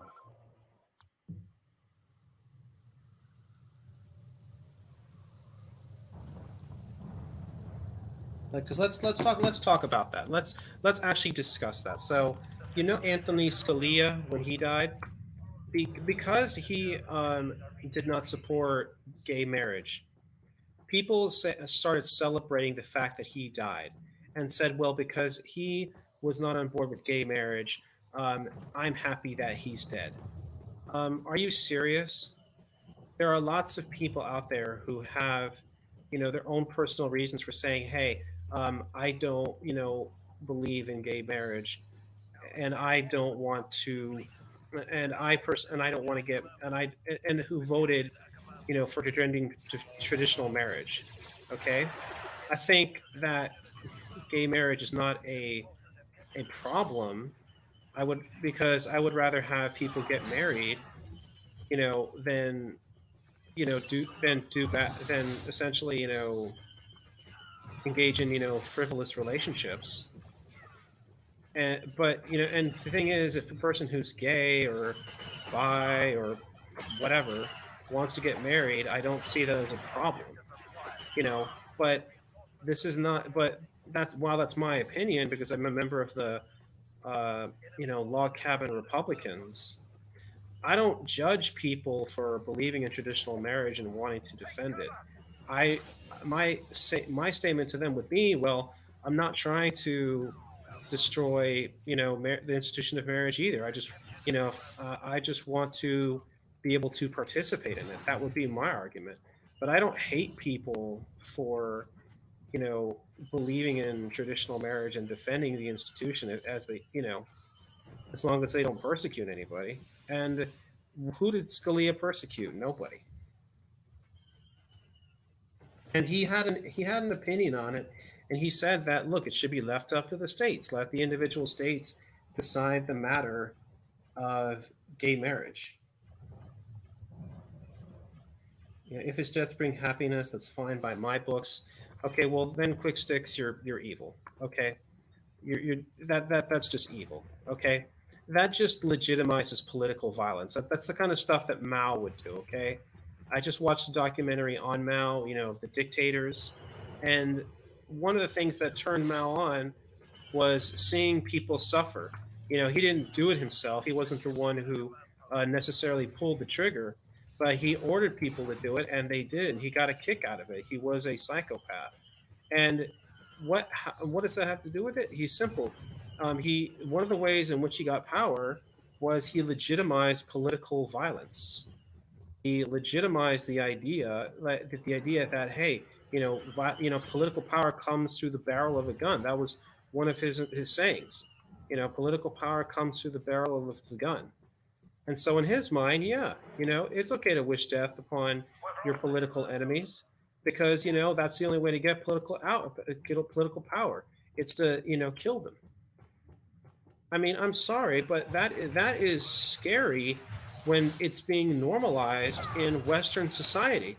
Because what's going to happen is this: people are saying, "Oh, I'm glad that so and so's dead," and then people are going to start then saying, "Well, that person doesn't have a right to live," you know, and then they're going to start going, "Well, someone should make that person dead, and why not be me?" That's essentially what is happening um, to people here in the West. That's why we have the problems with Antifa, is because people think that it's okay to mete out political violence against perceived enemies and perceived opponents, because they're seen as not really worthy of living. They're not really seen as people, and that is extremely dangerous. That's a situation in which we had the Spanish Civil War. The Spanish Civil War didn't come out of a vacuum. The Spanish Civil War, the conditions that created the Spanish Civil War, and there's an excellent British documentary on it that's like six or seven parts, and they talk about this. Is that the normalization of political violence? And yeah, I know you don't believe in the concept of evil, but that it doesn't matter whether you believe it or not; it exists.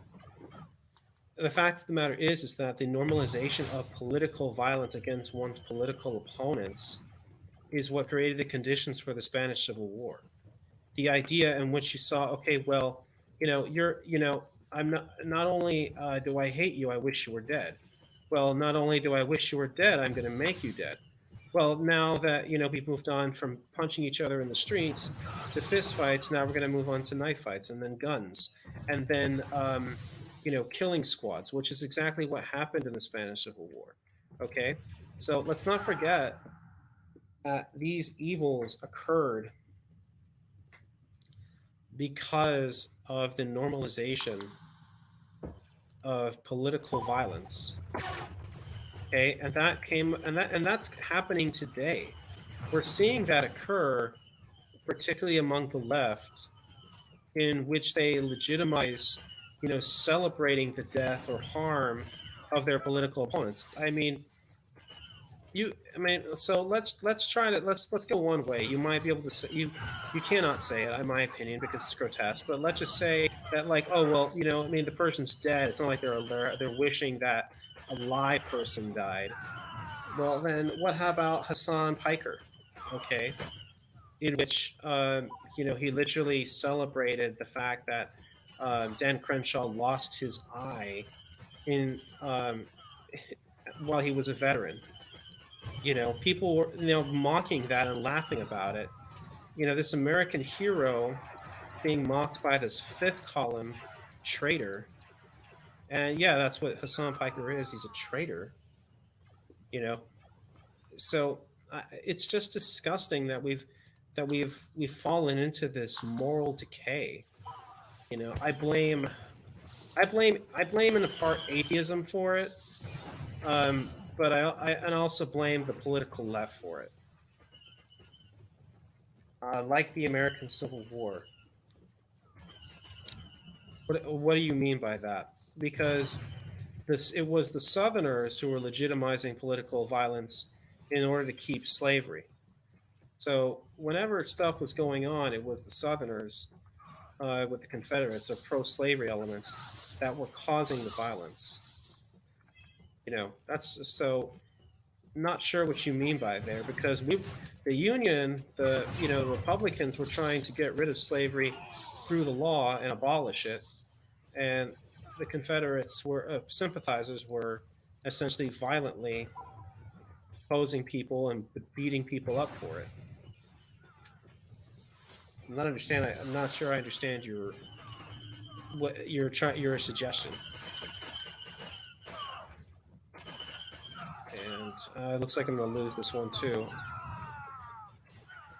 Oh man, my worst playthrough ever. Worst playthrough ever. Well, yeah, so the American Revolution, yeah, there were on people on both sides, okay, who were tarred and feathered, for supporting one cause or the other. Do I think that's appropriate? No, I don't. And does that mean? But do you think that that means that, oh well, because it happened then on a small scale, and and things turned out fine, that'll be okay now? No, people then engaged essentially in a revolution. And I lost. Fun stuff. That was abysmal. I think I'm going to do one more and then stop. Uh, Man, that was absolutely abysmally bad.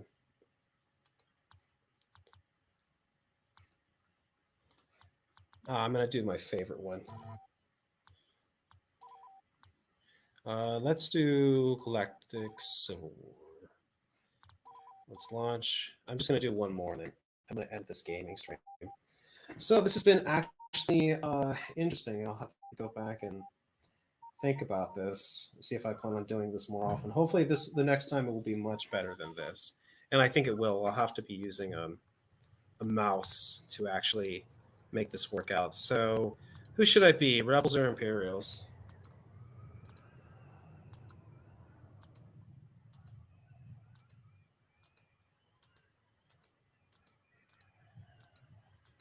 Celebration of death is fine in my books.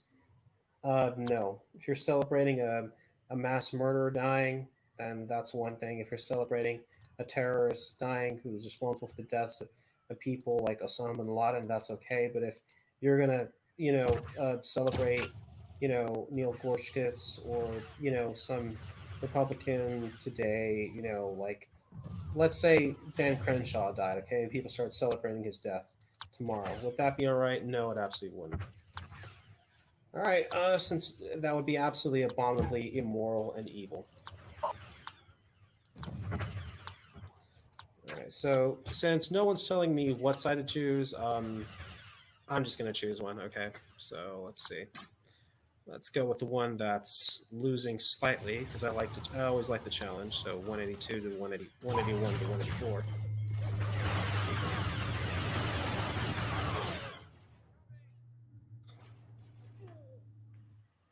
Their reinforcements are being depleted. Wait. Lost the command post. Incoming. Get down. I hear something. Take cover. Oh, why does this look so much better? All the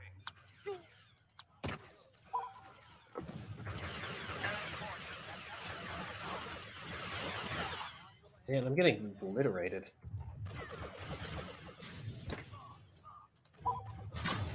It was fine. Thanks for asking, Dragon.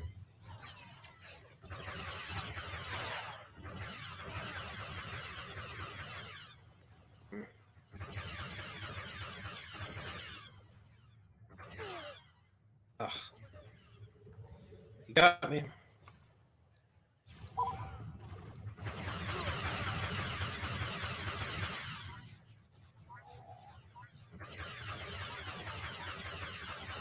Wow, this actually, oh man. Yeah, the other ones did not stream very good. Maybe it's because I was doing a campaign rather than just a regular one-off fight. Ah, rats.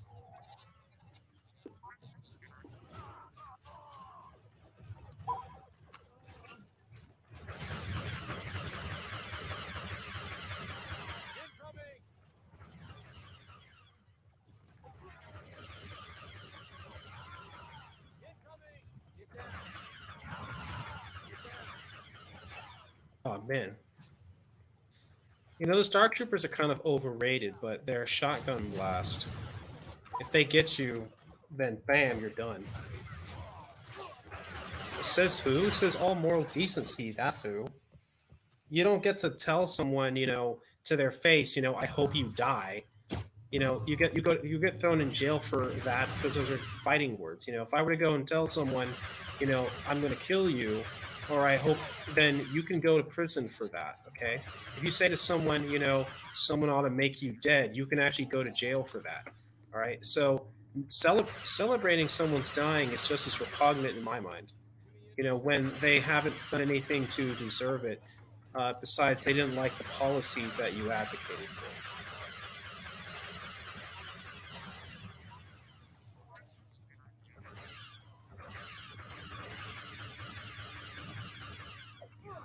There's a lot. There's That's the problem with American politics today in general. There's so much hatred going on, and Adam Kinzinger has talked about this. He's talked. Oh, should I think I killed a couple of my guys? He's talked about the normalization of tribalism, and that it's if you're on the other side, you're just bad and evil, or if you're on my side, you're automatically good. That's not it. People who reject tribalism, understand that you can't just buy into someone. Did I tell me I didn't kill my friend? Yeah, I did. Oh my gosh, I've lost more points because of friendly fire. This is my man. I'm just having a bad, bad gaming night today. What's a decent person? Well, for starters, someone who doesn't, get up and down and jump and down and celebrate someone dying because they had different political. Oh my gosh, he got in front of me that time. That was not my fault. He got in front of me that time.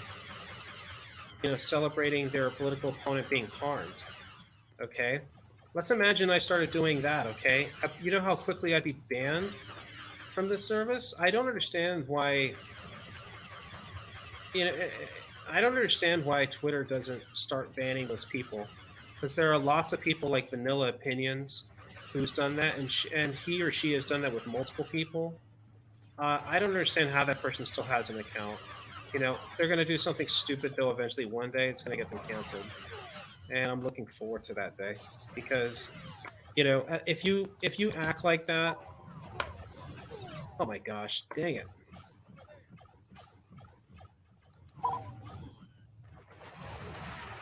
Okay. Oh no. Oh no.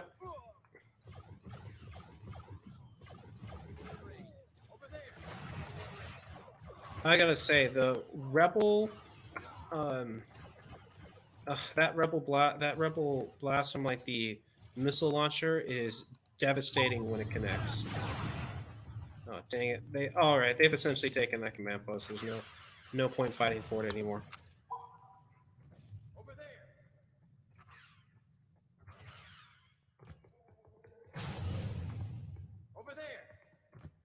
We've lost the command post. Oh come on. Where does moral decency come? Oh dang it! Where does moral decency comes from? It comes from God. It comes from the Creator. These concepts are not existing without without the Creator. Because if you're an atheist, then you believe in nothing, and as a result, anything goes. And I know how atheists love to say, "Oh no, we're good people." Okay, yeah, but yeah, you just defended. If atheists are defending people for celebrating the death of people, then that tells me that just that just adds to my point. Atheism at the end of the day has no moral concept. It doesn't. Atheism borrows off of faith and religion for morality. It's not by itself good whatsoever. All right. Well, I think that is done. I gotta exit off this because it's just gonna play through. So it looks like I'm going to end this gaming stream. This is the first one that I hope will be of more. This one didn't work out completely the way I wanted, but you got to start somewhere, right? And that's the goal. And you know, I might actually want to play some Rome Total War right now. But how long have I been going for? How long has this stream been going? 2 hours? Oh man. Well, let's see.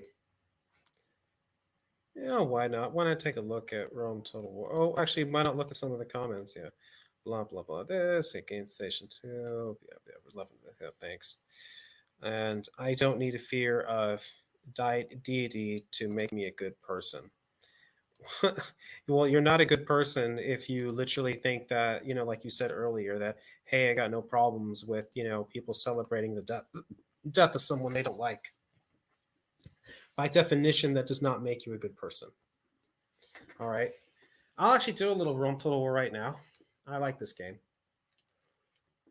I'm going to see how it comes up on your guys' end. This is actually a good time to test this because I did kind of test it last night, but I want to I want to see how it works.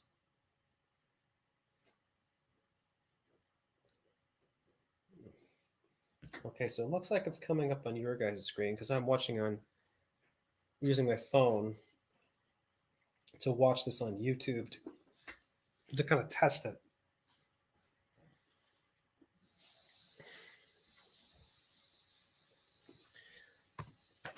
Oh, man, shoot. Let's see if anyone from Steam is talking to me.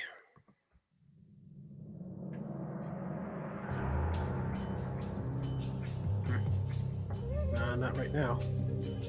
I did invite Lord Commissars on to play with me, and oh yeah, go check out my Steam. I did update uh my stuff right there, and it looks so much better right now, as you can see. I love that neon look right there. You know, the blue and the pink right there. It's just absolutely gorgeous. And then you can kind of see the background right there too, which I like. You know, fading like sort of like if you see the full thing, it looks kind of like you're a building or whatever. And I got other friends right here like Langley or Neo Kanasuga and Tristan, who's founder of the Unionist Irish Party.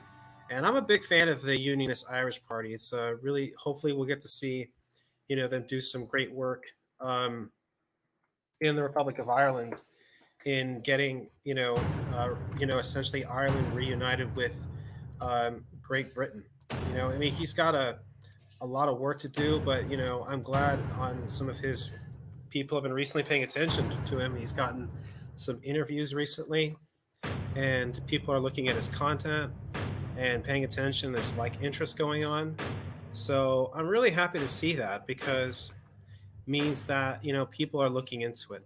Oh, and this the hardest one to play is this right here. The Western Roman Empire is absolutely the hardest one to play. All right. I like to think I do the right thing to be selfless. I have no delusion, but all my motives are nothing but ultimately self-serving. Quick sticks. Uh, all right, you're honest. At least you're an honest atheist. But the reality is, though, is that look, atheists can do good things, and even they can be good people at times. But the problem with atheism, as I get, is that with atheism in general, um, it tends to you have to believe at the end of the day that there is no higher moral power other than yourself. And when you believe that there's no higher moral power than yourself, you then get into this perspective that, well, if there's no higher moral power than me, then I'm God and I can do whatever I want, you know and that's just not how it works. It's sadly it believes at the end of the day that man is God, and I don't accept that. You know, I'm I don't accept that man can claim he or she is God. And I've seen a lot of anarchists, who are all atheists, but the majority of them, talk about, wish violence and murder and death, and it's that's just how it is, with the evil, when the idea that, oh well, I'm God.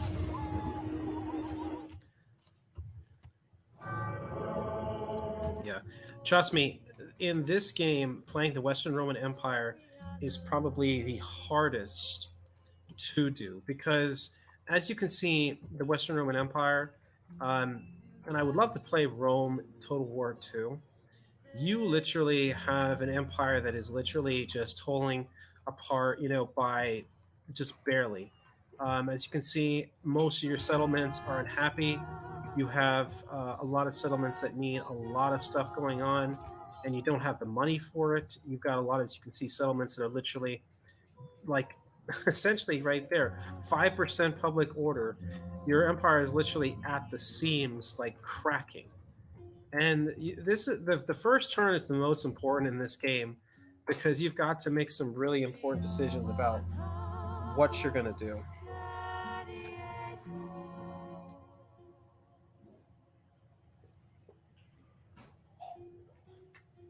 The Satanic Temple does not do that. Okay, the Satanic Temple says, look, it's sort of weird because there are actual Satanists who do worship, actually the devil, and then there are Satanists who actually just, put the guise of, an official religion because they're trying to essentially mock Christianity. You know, but either way, they don't believe in doing that. Okay, if that were true, they wouldn't be involved in the scandals that they're in. Okay, and then you could say, oh well, Christianity's involved in the scandals, too. You've got different elements of the Catholic Church or things like that. But the thing is, though, is that those people are hated and frowned upon, you know, by their own congregants and by their own people.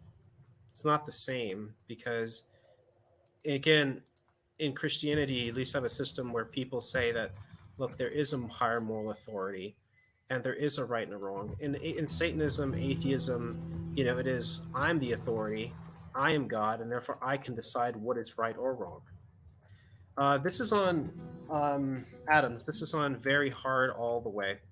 And so I essentially have to make a decision right now. So with this empire, I have two choices. One, either I have to literally decide to go all pagan, or B, go all Christian.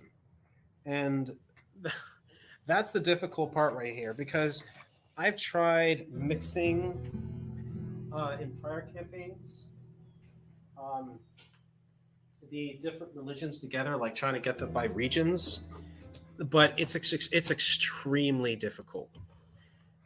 For the Eastern Roman Empire, like you get riots all the time, and the Western Roman Empire, it's just straight up impossible. So, in the beginning turn, you have to really make a decision: are you going to go pagan, or are you going to go Christian? And you also have to think about the leadership too in your cities, because some of them are pagans, some of them are Christians. So, at this point, you just really need to make a decision. Okay, am I going to go pagan or Christian? And well, since we're going to do this, I'm just going to play one turn of this, or a couple turns maybe, and I'm just going to go straight up. I'm just going to go straight up Christian. So I'm going to remove all the different temples.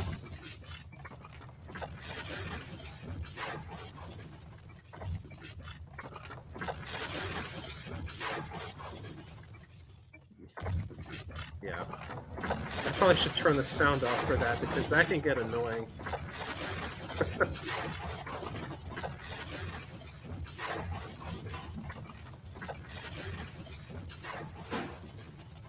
Yeah, so let's turn off the special effects for just a second while I get rid of the rest of these temples. And also, I'm going to destroy the Colosseums as well, because the Colosseums are just money scratchers. They just drain on the treasury, and so I'm not going to make any arenas too either. I'm going to get rid of those and blow up, and essentially get rid of all the pagan settlements,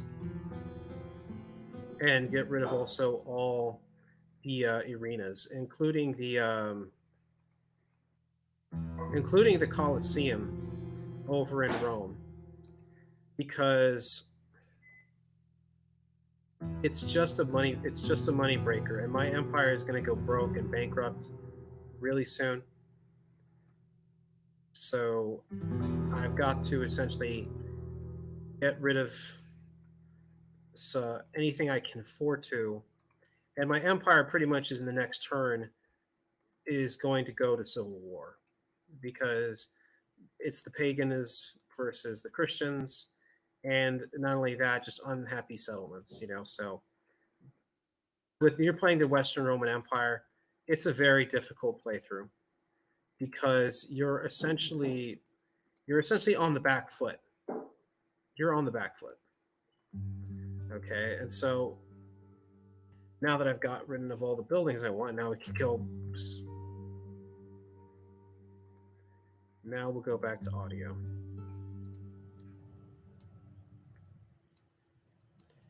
The special effects. Okay, so this is the hard part right here too. You also have to really get rid of some of these fleets that you've got, because you just don't have the means necessary to fund them all. So you've got to get them to port, and you've got to start essentially getting rid of some of them. And you've also started building some ports too to connect some of these cities together. avoid building though in settlements like this because even as you can see right here, this settlement is going to revolt. I can't. There's no public order whatsoever. So with settlements like this, you just raise it to very high taxes because you know that by the end of next turn, that settlement will no longer be essentially um, available for use.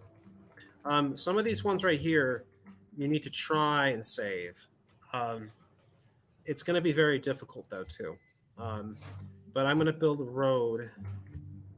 I'm going to hold off on building a crystal temple there. I'm going to build roads so I can work with the travel. Oh, and I got to destroy this game right here. I'm going to try to put low taxes, but I'm going to try to improve it by improving the roads. The roads are the most important thing because that's what's going to help with your trade. Um, yeah, this one right here, Sol Invictus, get rid of that. And as you can see right here, I'm not going to hold this temple. This one's a lost cause, so I'm just going to do very high taxes. What I also like to do too, in cases like this, where there's literally no public order whatsoever, there's no way to save the settlement, I destroy other buildings in the settlement. So I'm literally just doing it so that way I can get whatever money I can possible out of this settlement, even if it's a few pennies. And I'm just going to evacuate and take what I have, and we're going to take those boys to Carthage. Because that one's a lost cause. Because, like I said, when you're playing the Western Roman Empire in this game, you have to start counting which settlements can you save and which ones can you not. And there are some that I cannot save. And I'm going to try to get this guy here. I'm going to try to talk with the Berbers. Ceasefire, trade map information. I'm just trying to essentially. Oh, dang it. Ah, man. That's unfortunate. I'm just going to try to get peace with as many people as possible because not only am I going to have problems, there's going to be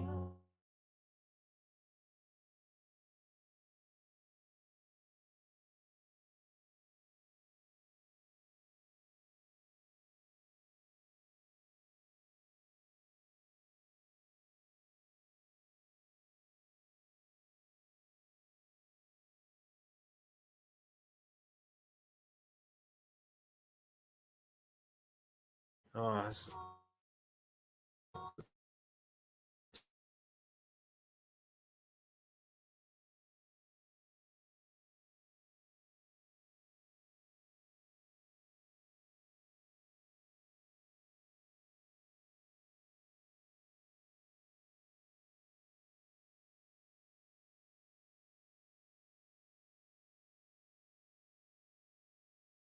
the 15% public order is just way too low. So I'm going to do what I did earlier, which is essentially destroy everything that I can and just walk right out of the settlement. Because there's no way I can save it.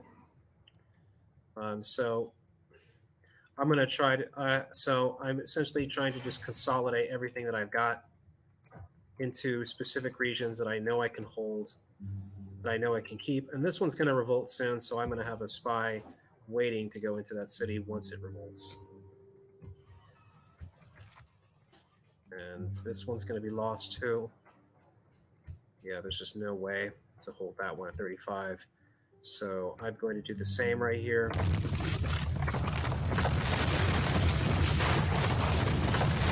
the army there. And I'm going to have him right there. And oops, yeah, I'm going to have the general there too. So essentially, we're going to march into the city and take it.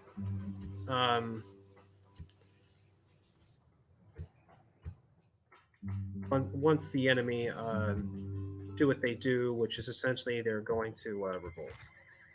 And can I save this one? No, there's just no way. So Same circumstance in this one. Destroy what you can and walk right out of the city. All right.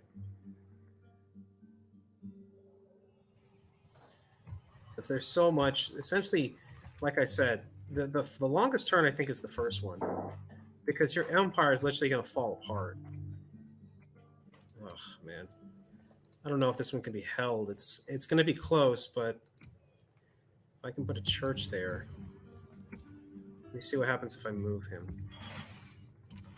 Because I have 15, so he's the only thing keeping that thing together. So I'm gonna hold him out for a second. I might make some mercenaries and attempt to hold that. And yeah, there's no way I'm gonna hold this one. This one's just too much. And so I'm gonna do the same thing here. I'm gonna try to take these forces and send them to this city in the hopes that we can hold it. But this one's gonna go, so just do the same thing like I said. The first turn, just consolidate everything you have into specific settlements.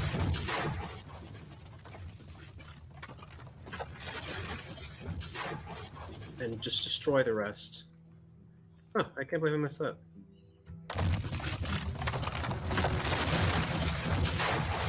Yep, I'm gonna lose this one too. So,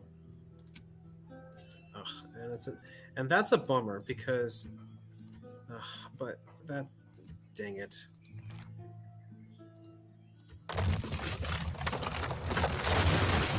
But I'd rather do this though.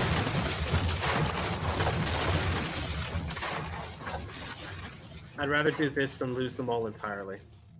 You know, and I don't want to lose Londinium. So I'm going to send those guys in there. That's going to allow me to essentially hold that. And I'm going to keep these agents out here so they can kind of wreak havoc. And as you can see, it's even then here, it's low, but I've got to essentially try to keep the empire on hold just long enough, you know. And I'm going to be very careful about certain settlements like this because it's pagan and it's got a pagan governor, but I don't want them to revolt. So I'm not going to build a Christian temple yet. I'm actually going to build up the settlement in other ways. Ugh, man, and this one is going to be a problem. Yep. So no, I can't hold that one either. Can I hold this one? Yep, that one's 65, so I'm going to be able to hold that one. I'm not going to be able to hold that. And also, too, I'm going to disband any peasants I have. Peasants are just absolutely useless in any fight, or they're not even good for garrison duty, in my opinion. Just get rid of them. I mean, you might as well, like in the first game, you know, like get freaking town watch if you're going to do that.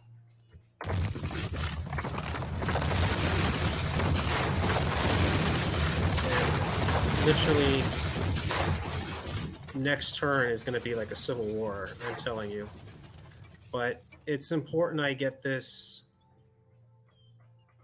I get the empire situated, you know, because I got no choice. You know, there's going to be a lot of problems. So, okay. The income is bad here, so I'm going to build a port first to help with the income, and then next turn I'll build a church to consolidate that. But I'm going to lose more territories than just, you know, just that. You know, it's at this point I'm going to barely hold on. Next turn I'm going to lose a ton of money, and you know the empire essentially will be probably bankrupt. So I need to get some roads, and I'm going to lose this one too. So just go high as possible to minimize the amount of money I'm going to lose. And I actually might keep the market there, just because until I lose it, you know, it helps me lose a little less money. And let's see right here. I don't. Oh my gosh, this is a. I don't want to lose Ravenna, but I don't know if I can even hold it. At this, I don't even know if I can hold it at this point. So races. See right here. Look at that. You're gonna lose over 4,000 at this settlement. This is like the hardest settlement to keep right here. Just how bad it is. So, geez Louise. So do normal taxes, monthly races. I lose just a little bit less, and I can start repairing all these. And I'm not going to do anything with these guys or these guys. I'm gonna focus no these because trust me, I think archers mostly and Bucellari are just useless. Cavalry and infantry is where it's at, and I think I'm gonna lose this one too. I would have liked to have kept it, but I don't think I'm gonna be able to. So I'm literally gonna do the same thing I did here. Just destroy everything.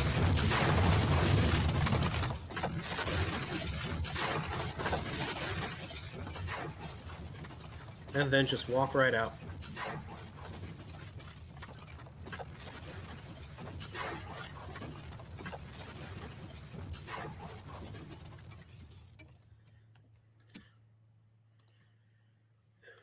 Destroy everything, walk right out, see what's left at the end, and then try to rebuild from there. Because after the first turn, you're essentially going to have to go on a conquering spree of your old territories, and you're starting essentially from bare minimum.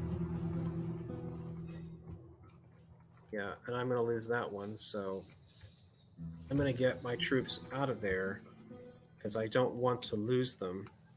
Because if you leave troops in a settlement in this game and the settlement revolts, it's not like in the first game where all your troops come out of the settlement. In this game, some of your troops might go to the other side, so it's just best to get them out. I'm going to get them out too, and put them essentially here because I'm going to try to essentially consolidate what I have and essentially save what part of the empire I can. And I'm going to try to make as many trade deals as I can possible.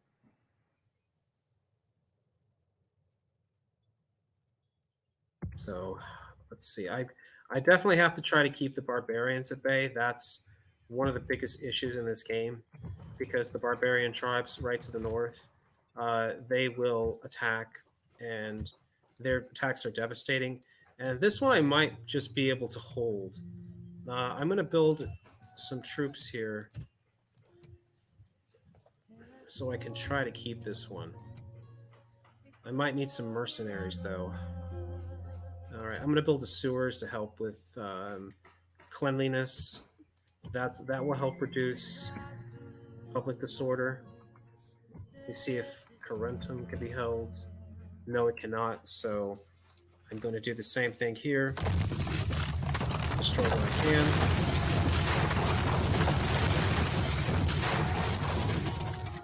Increase the taxes to very high, which will guarantee that the settlement will revolt.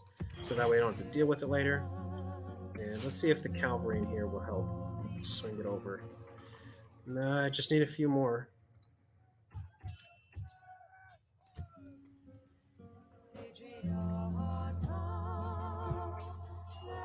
Let's get some Sarmatia Auxilia, because these aren't bad. I like the Sarmatians Auxilia. They're good.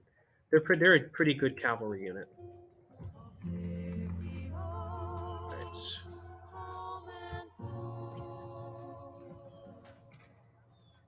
And I'm probably going to disband that navy too. So another thing too is that you're at war with a lot of people. So you're at war with the Celts. You're at war with the Berbers. And so you don't really have much. you're already at war. The empire is like practically bankrupt, and you have to essentially deal with that.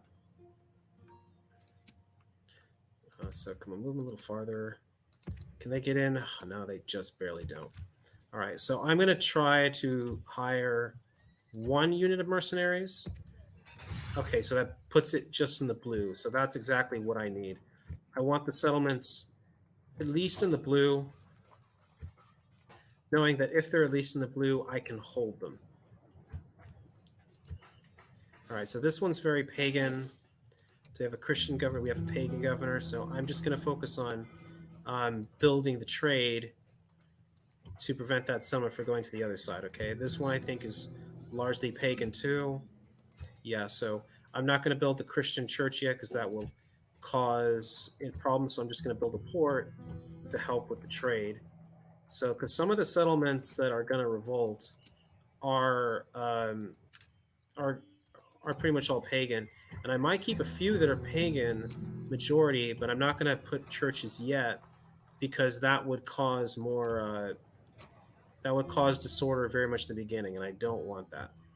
So I literally am just trying to hold on with whatever I have and hope for the best. So, and Corrales is pretty good. Um, Normal taxes, so I'm going to build roads to help improve the trade. And I'm going to build one more troop there of of Leminche and those other guys. And I'm really going to try to just improve getting more money because the fact of the matter is that when your empire starts, you're pretty much bankrupt, and there's not much you have. So you have to start getting rid of some of your navy, just like I'm going to do right now. And I'm just trying to. You have to get essentially. You have to start get just like the peasants I had. I got rid of the peasants. This one, I'm going to get rid of one of these naval units. I don't want to get rid of all of them, but I'm going to cut down at least one of them because I'm just at the point essentially where the empire is bankrupt. So I'm not sure what I want to do right here. I'm going to need to build a curia probably because I need the money, and the curia is going to help with that, especially in Rome because that city is essentially going to bankrupt. So I need to think of whatever I can get in settlements that are going to stay loyal and not revolt. And I also need to think about too invading the Celts because that's the only territory. There's very few territories that are available to the Romans to attack, to conquer in the beginning in the Western Roman Empire because of just how bad your internal politics are going to be. So, yeah, I actually might even need to build right here a barracks just to get some basic troops because this situation and this thing is just bad. All right, so I think I've done what I can. I'm going to end that turn and go to the next one.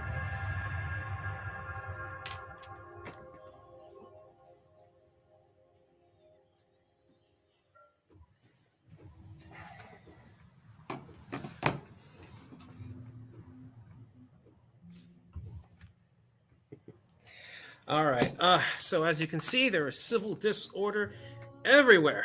So let's go to As you can see right here, there is public disorder and chaos right after the first turn. So let's see. But the point is that you want to avoid a lot of these settlement issues by getting your troops out and by essentially leaving. Oh, did I forget to leave this city? Oh, I did. That was dumb of me.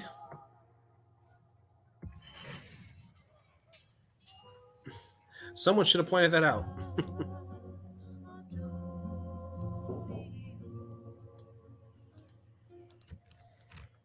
Let's see. Quick sticks. I'm going to bed now. I'll make a nihilist out of you later. Well, thanks for that.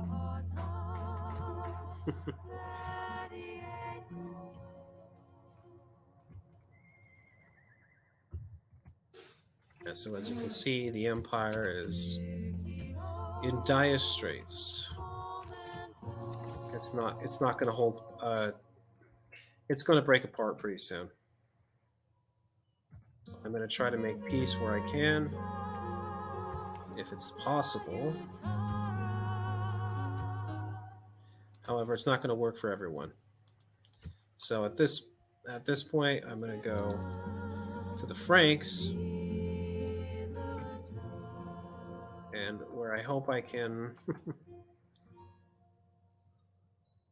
keep some peace.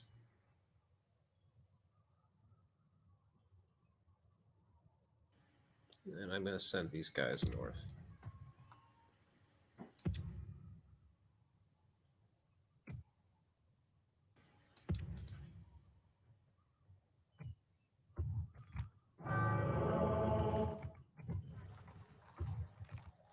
I'm still the largest, but it's not going to last.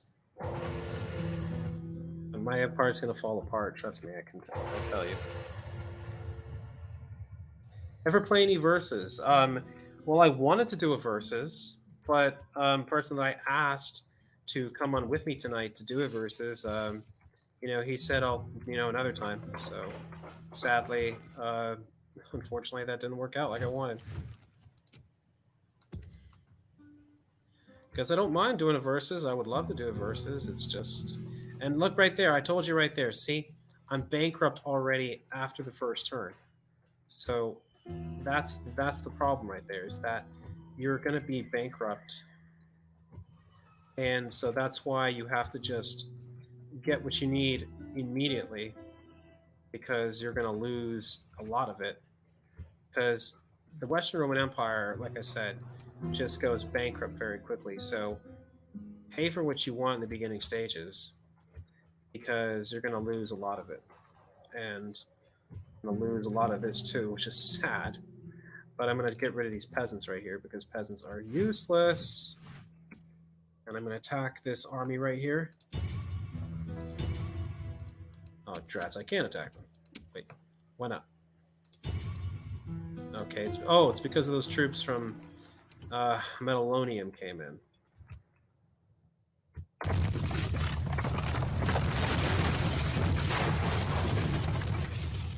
So here we are. Okay, that's what I need. Okay, so I need that Curia built. Thankfully, I still have the money. The money's coming in for that. But a lot of this stuff is going to fall apart soon. And I want a port here so I can get some money, and I'm going to disband that naval unit afterwards. But essentially, what I'm trying to do right now is essentially consolidate what I have and start from scratch. I need to go a little further and talk to some barbarian tribes. Now, people like to play it differently, but this is how I like to play it. I like to just know that if a civil war is going on, just let it happen. All right, so I got low taxes. I'm going to try to pull some troops out of here so I can. Okay, it's still at 95. I just want to keep it at least above 80, so we're still good.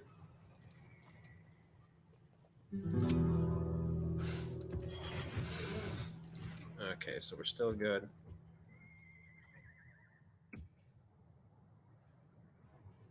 I think we're going to leave it.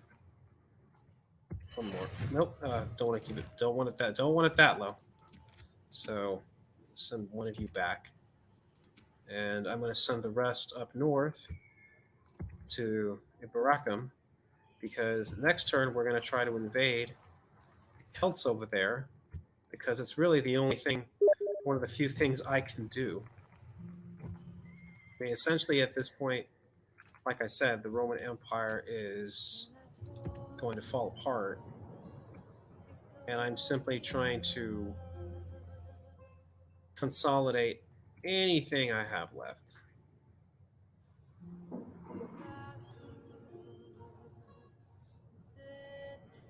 And I'm going to send this diplomat to the east, and I'm just going to try to make trade deals on the east. This person, I'm still waiting for them to revolt. I'm still waiting for them to revolt.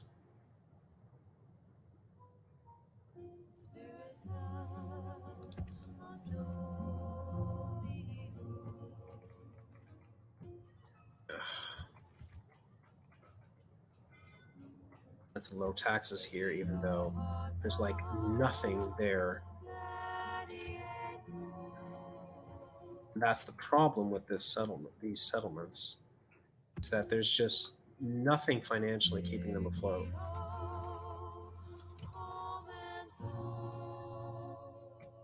And I'm going to send you north because I'm going to essentially get rid of you because I have no money to freaking pay you. I'm waiting for this one though because I'm going to bring him into the Londinium.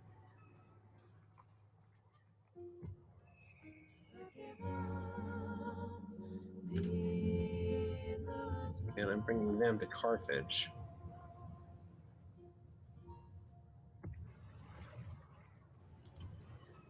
And they're still building the roads there. And they're doing nothing. And see, that one's going to revolt. And that one right there, I need that Curia belt so I can try to get out of this hole that I'm in because AI spend policy, you can save because we are bankrupt. All right. There's really not much I can do at this point because the reality is that the empire, like I said, is going to fall apart. You know, do you think that the Western Roman Empire was destined to fall, or could it have survived?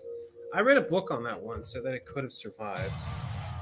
And as you can see right here, oh, I got one, I got two, three, four, five, six, seven, eight, nine settlements, all gone, all gone, all gone, gone, gone, gone, gone, and gone, and still some civil disorder in Ravenna and Avaricum. So two settlements that have not left, but of course, you know, so some marriage.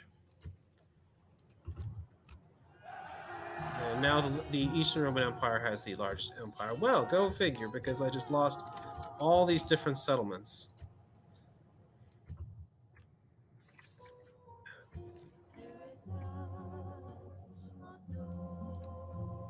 Titus Flavius got married at sea. How interesting. All right, but this is where we're at right now. So the empire is now officially split in civil war and bankrupt. So this was what I was waiting for in particular, because at this point now, the settlements that have gone over and revolted are essentially now free pickings. So this means that essentially now I can start conquering those settlements. Of course, though, there's the problem because some of these settlements, like I said, I need to hold, but I need to expand though. I have to get money in the treasury, and I have to get money in there soon. If I don't, I'm going to be irreversibly bankrupt, and that's a problem because after a while, you know, it's very difficult to get out of that rut. So I'm going to offer this. See, we go. I'm going to get some. I'm going to try to get some trade deals going because I need the money. I need it desperately, and so whoever I can talk to that's going to listen, I'm going to talk with them and get some trade rights, map information, request map information, and there we go. There's another one right there, right? So next one's I'm going to try to do is the Saxons and get some info from them. So I've already got a trade deal and the map information from the Franks. I've got a trade deal with the Lombardis. Now, next turn, we're going to get the Burgundians. And then next 2 or 3 turns, the Saxons. And as you can see right now, we are at war. And let's see. So I've got an agent. A march right next to the city. Yeah, lack of clear succession laws and heavy corruption destroyed Rome. I mean, again, it definitely was the corruption had a huge part in it. I mean, the fact, but fact of the matter is too. Like, see right here, this is why I destroy everything in the city before I leave. Because guess what? Guess all these right here. The only thing left right there to defend the city, peasants. And who's easier to beat than a peasant? Oh my god, nobody. So I literally all I have to do now is siege the city. I can take it in 1 turn and essentially do what I want with it. Because right now the empire is literally crumbling. I'm bankrupt, and I need to essentially conquer or die. That's essentially what I have to do right here. And so having a couple ports right here, as you can see, helps. Building that port right there was important because now I can get something going. Because I have to essentially bring these, the regions that I've lost back into the imperial fold and do it, and essentially take them back. So with this one right here, I'm going to lower the tax rate even though I'm going to lose absolutely incredibly. But, oh, I think I have an invite for a battle. All right, actually, I think I might just save this one. So I'm going to put this one under another try. I don't know what that one was, but you guys should see my Zoahu. That was a good one because I conquered the world. But we'll continue that campaign another time.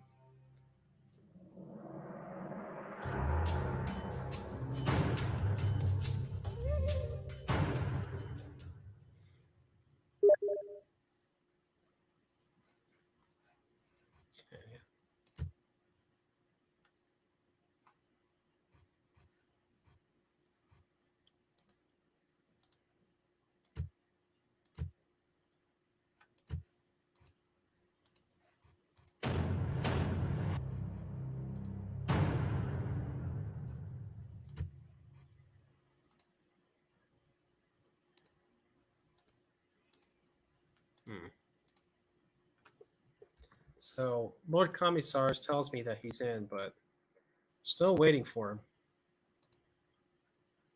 Okay, there it is. And oh, look how cute that was. He even put up a little uh, Stalin thing. Disgusting.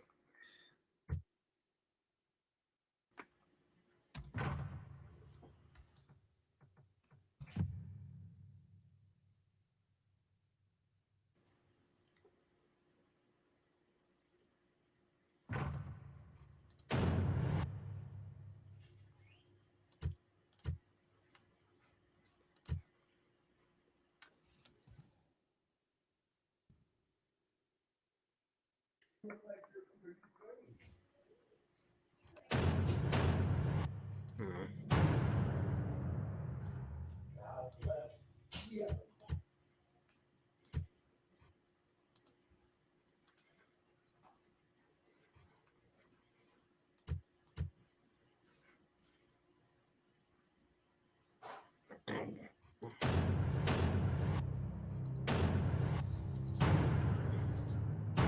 Hmm. Looks like we're having some technical difficulties trying to get that game going. Here we go.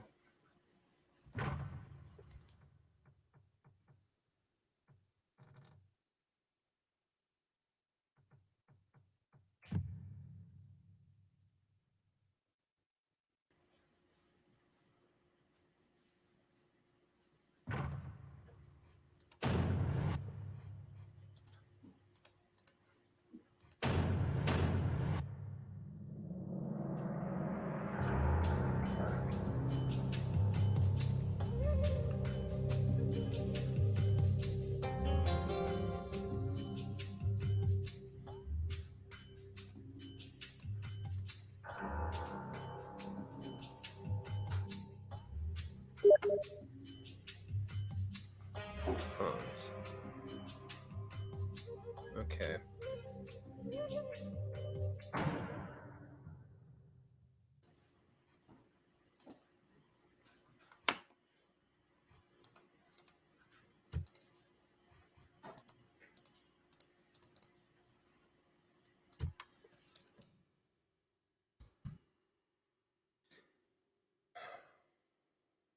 All right. So he's having trouble getting this going.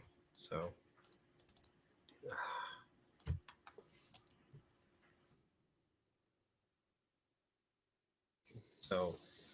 hopefully he can get this up sooner than later. I'm surprised I actually have people tuning in. I have three. I actually have like three people listening. That's actually surprises me.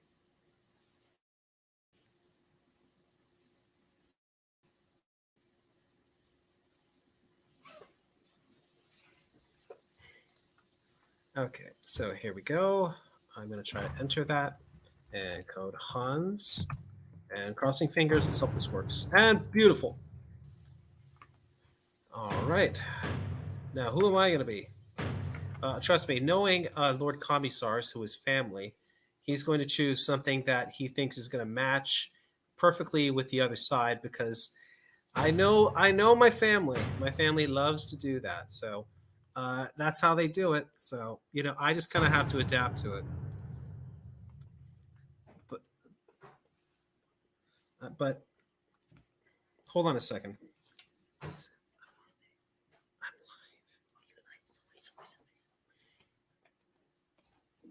Anyway, so let me see what I have to choose. Okay. I like to have an infantry general. Um, I just feel, even though infantry general has weakness and that they're static and they really can't move across the battlefield, I personally think that an infantry general is just bad. Really good. So we're going to have some good cavalry. I really want them to have strong attack because their attack is important for cavalry. Need to have good charge. And I'm going to increase. I don't really like Roman spearmen all that much. I really prefer infantry. And I'm probably going to get overwhelmed. So I'm going to remove one of those cavalry so I can get a few more infantry in.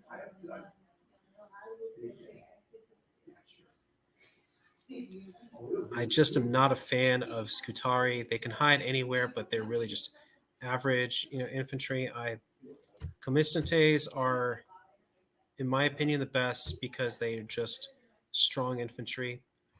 He's, I don't think I have the best army. He's probably going to win, but I would prefer to have. I prefer to have an army like this. I think this is good.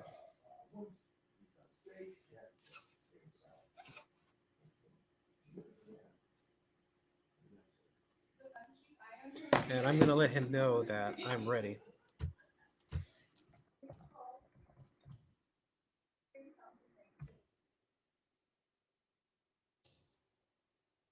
And I'm just reminding him that we're live.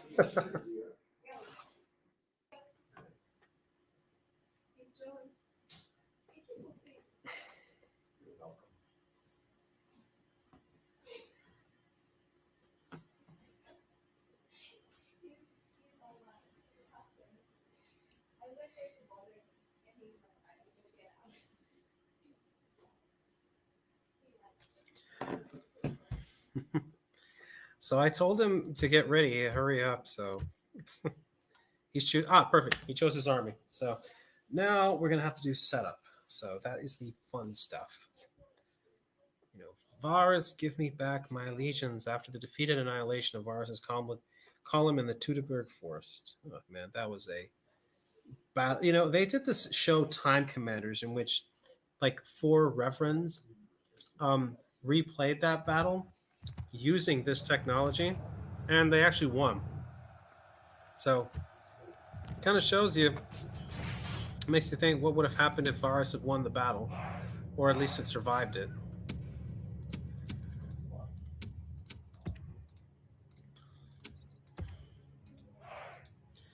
So I have a strong infantry army. Knowing Lord Commissar, he's probably chosen heavy cavalry, heavy cavalry army. But I'm not going to give him the advantage. I would, Let's see. I mean, I could be in the hill, but if he's got strong cavalry, that's what But knowing him, he'll probably want to attack me. But I've got no reason to want to get off that damn hill. I think that I'm strong there. So he can come to me.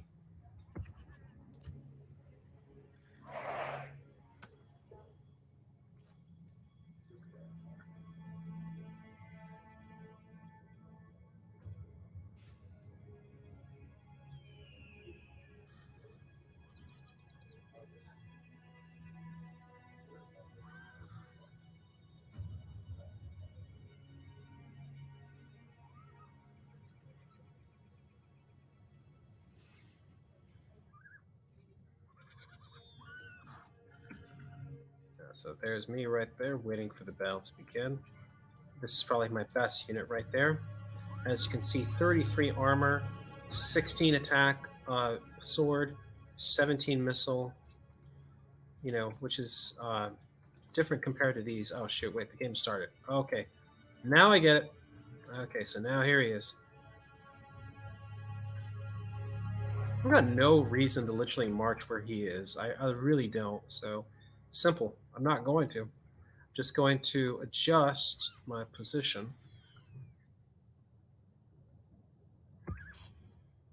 And just make sure I'm at least 3 lines deep.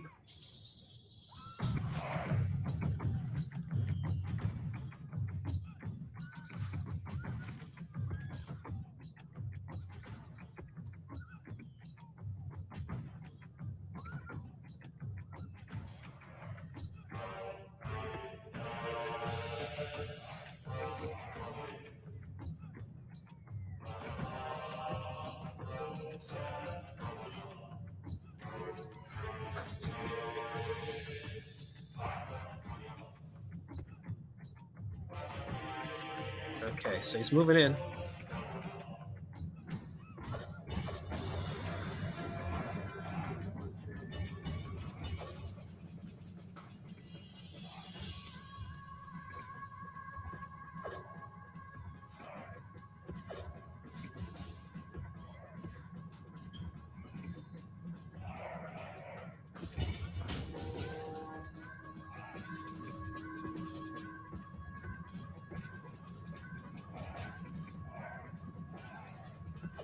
Now he's pulling away. Okay, he's definitely bringing up that spearman.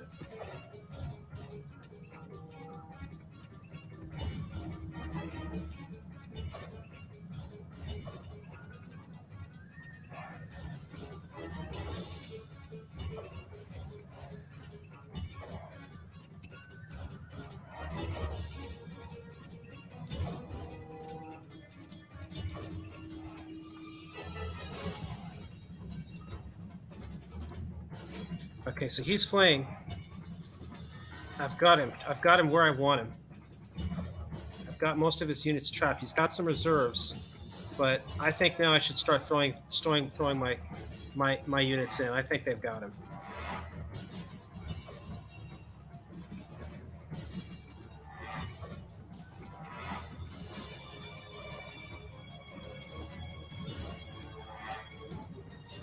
Yes, I got his general. I got his general. Perfect. All right. He's trying to flank me, but it's not going to work. Yeah. Too little, too late. Now to send in the cavalry to help.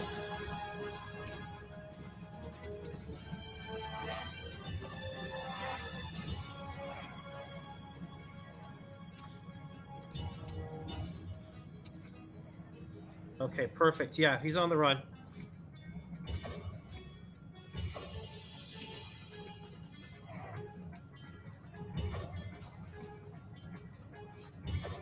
So I'm going to keep some of those cavalry after his men, keep to ensure that I get behind him. Okay, yep, they're on the run. It's going to be a rout at this point.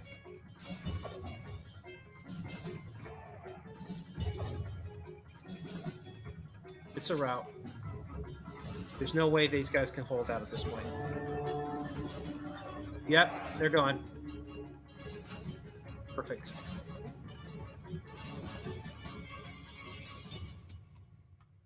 And yep, even there too.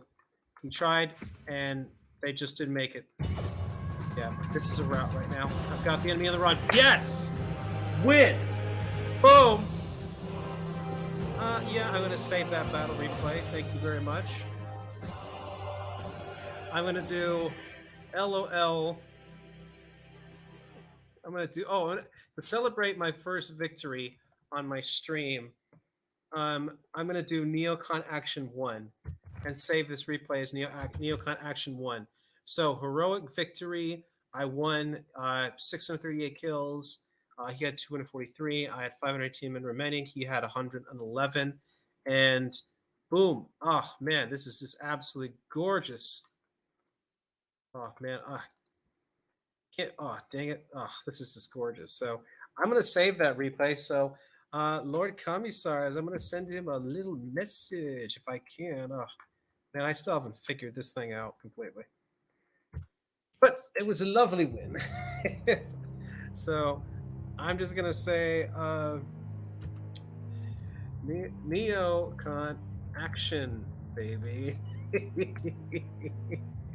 Oh, that was perfect. Oh, what a way to celebrate. Man, what a way to actually celebrate my first gaming stream, to beat Lord Commissars and do so with a heroic victory. Oh, man, it's beautiful. So I saved that replay. I can't wait to watch that, but that was important. That was so important to have. All right. Yeah, Dragon, I know you're here, man. I've been listening, seeing you. Good. I hope you're listening. I'm glad that you've been tuning in, my friend. All right. So I think I'm actually going to end my stream right there.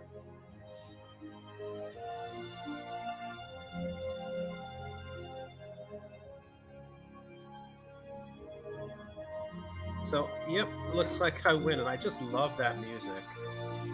That's just the perfect victory music right there. So, I think I'm going to actually end the stream right there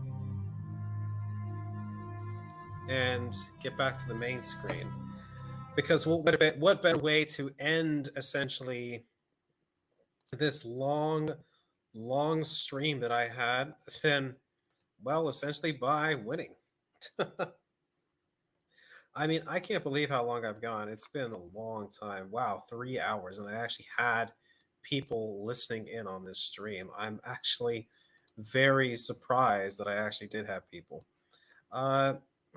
So I'm just glad that a lot of people, were listening, and there were some great comments, hey, good to have him right there, Dragon Roz or Master Chief, good game, thanks. Well, I did really bad. So let's see. I have Star Wars Battlefront. Yeah, I have. There was that. Adams, you were bad. Yep, I was told I was bad in the game. I was doing absolutely terrible. No, but I will take a look at that documentary if I find it. Quick Sticks is like, this brings back nostalgia. Yeah, I'd get that. Adams, do I play Hearts of Iron 4? No, but like I said, if you want to donate via Ko-Fi so I can buy a new laptop so I can play that and game it, that would be awesome. And I'll actually put that in the description, so someone, if you guys want to go and check that out. But let's see what else we had. Let's see. And let's see, it's something background fodder. Yeah, because I was just saying, I don't get why people watch, but there. And Vosh is streaming. Like I said, I hate that man. Either a closet pedo or B, a pedo apologist, and I hate those kind of people. You should debate him Like he would debate me, even if he did, I probably would say no. You should participate, Scotty M. I don't know who that is, but I wouldn't mind debating Scotty M. I guess he's actually opposite you. I think he's too anti-intervention. Oh, okay. Well, coming from Quick Sticks, so when he says too anti-intervention, that's pretty interesting. I don't blame people for celebrating the death of people. No, people, you celebrate the death of people you don't like politically. I'm not talking about terrorists or mass murderers. I'm talking, people celebrating, John McCain or Bob Dole's death as there were. No, as you're an evil person, and you have no moral compass. I'm fine with gay marriage too. Yeah, so am I. I would rather people be married than live bad lifestyles. And I'm a member of the Law Cabinet Republicans too. Let's see. Mao was one of the most brutal. Yep, I talked to him. Yeah, he was definitely evil. I reject evil as a concept. No, I do not reject evil as a concept. It exists. There is good and there is evil, and you got to stay on the right side. I don't condone people harassing any loved ones. Yeah, but you have no problem harassing their deceased relatives. That's absolutely abhorrent. Yeah, these are old games, but they're still fun, right? Let's see. Rome had to fall. Well, debatable. But it definitely became inevitable to a point. But it could have been stopped. But like you said, lack of succession laws and heavy corruption destroyed Rome. You know, and you think it never could have survived. Well, I actually wrote a book. I read a book on that. You know, Russian Empire could have survived. There's actually a book on that. From Pen and Sword Publications from the UK. It's What If Rome Hadn't Fallen? And I'll actually put that in there so you can take a look at it because I read that book and it was totally freaking awesome. Ever play any verses? Well, I just did one with Lord Commissars and I smashed him. So happy about that. That even if you did bad, it's still a good stream. Well, thanks, Dragons Ross. I appreciate that. So yeah, the book I was talking about right there, Pen and Sword, from What If Rome Hadn't Fallen. That's a great alternate history, but that's a great book on. It's not necessarily alternate history. It's more of how the fall of the Western Roman Empire could have been prevented, and so it's a great history book. And then it does obviously delve into alternate history, like later on, saying, well, what then would have happened if these right steps had been made? But it's very good. I recommend you take a look at it. And yeah, guys, if you want to see more gaming streams, definitely do this Ko-Fi. I'll try to do this more often. But I think for YouTube, I'm just going to make these videos unlisted just because they're so long, and I don't, this is more of like a Twitch thing, I think, And so, but anyway, thanks for coming on, guys. I really appreciate it. This was my first gaming stream. I don't know whether I'm going to call it Ghoul Gaming or, Neo Gaming or something like that, because I do Neo debates, Neo conversations. This might just be Neo Gaming, or Neocon Gaming. Who knows? I'll think of a name for this series. Um, do you do it every day? Well, I don't game every day, but heck, if you guys support me on Ko-Fi, and I can talk about politics, I can talk about moral stuff, I can talk about all these things and do it every day. Again, I don't necessarily want to be paid just for talking. I would rather have, I want to have a life and do things outside of this, get a real job. But, heck, it's important to spread the neoconservative cause, and video game is one of the ways to do it. Um, anyway, thanks for tuning in, guys.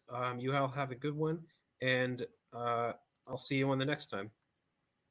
And don't forget, death to all tyrants.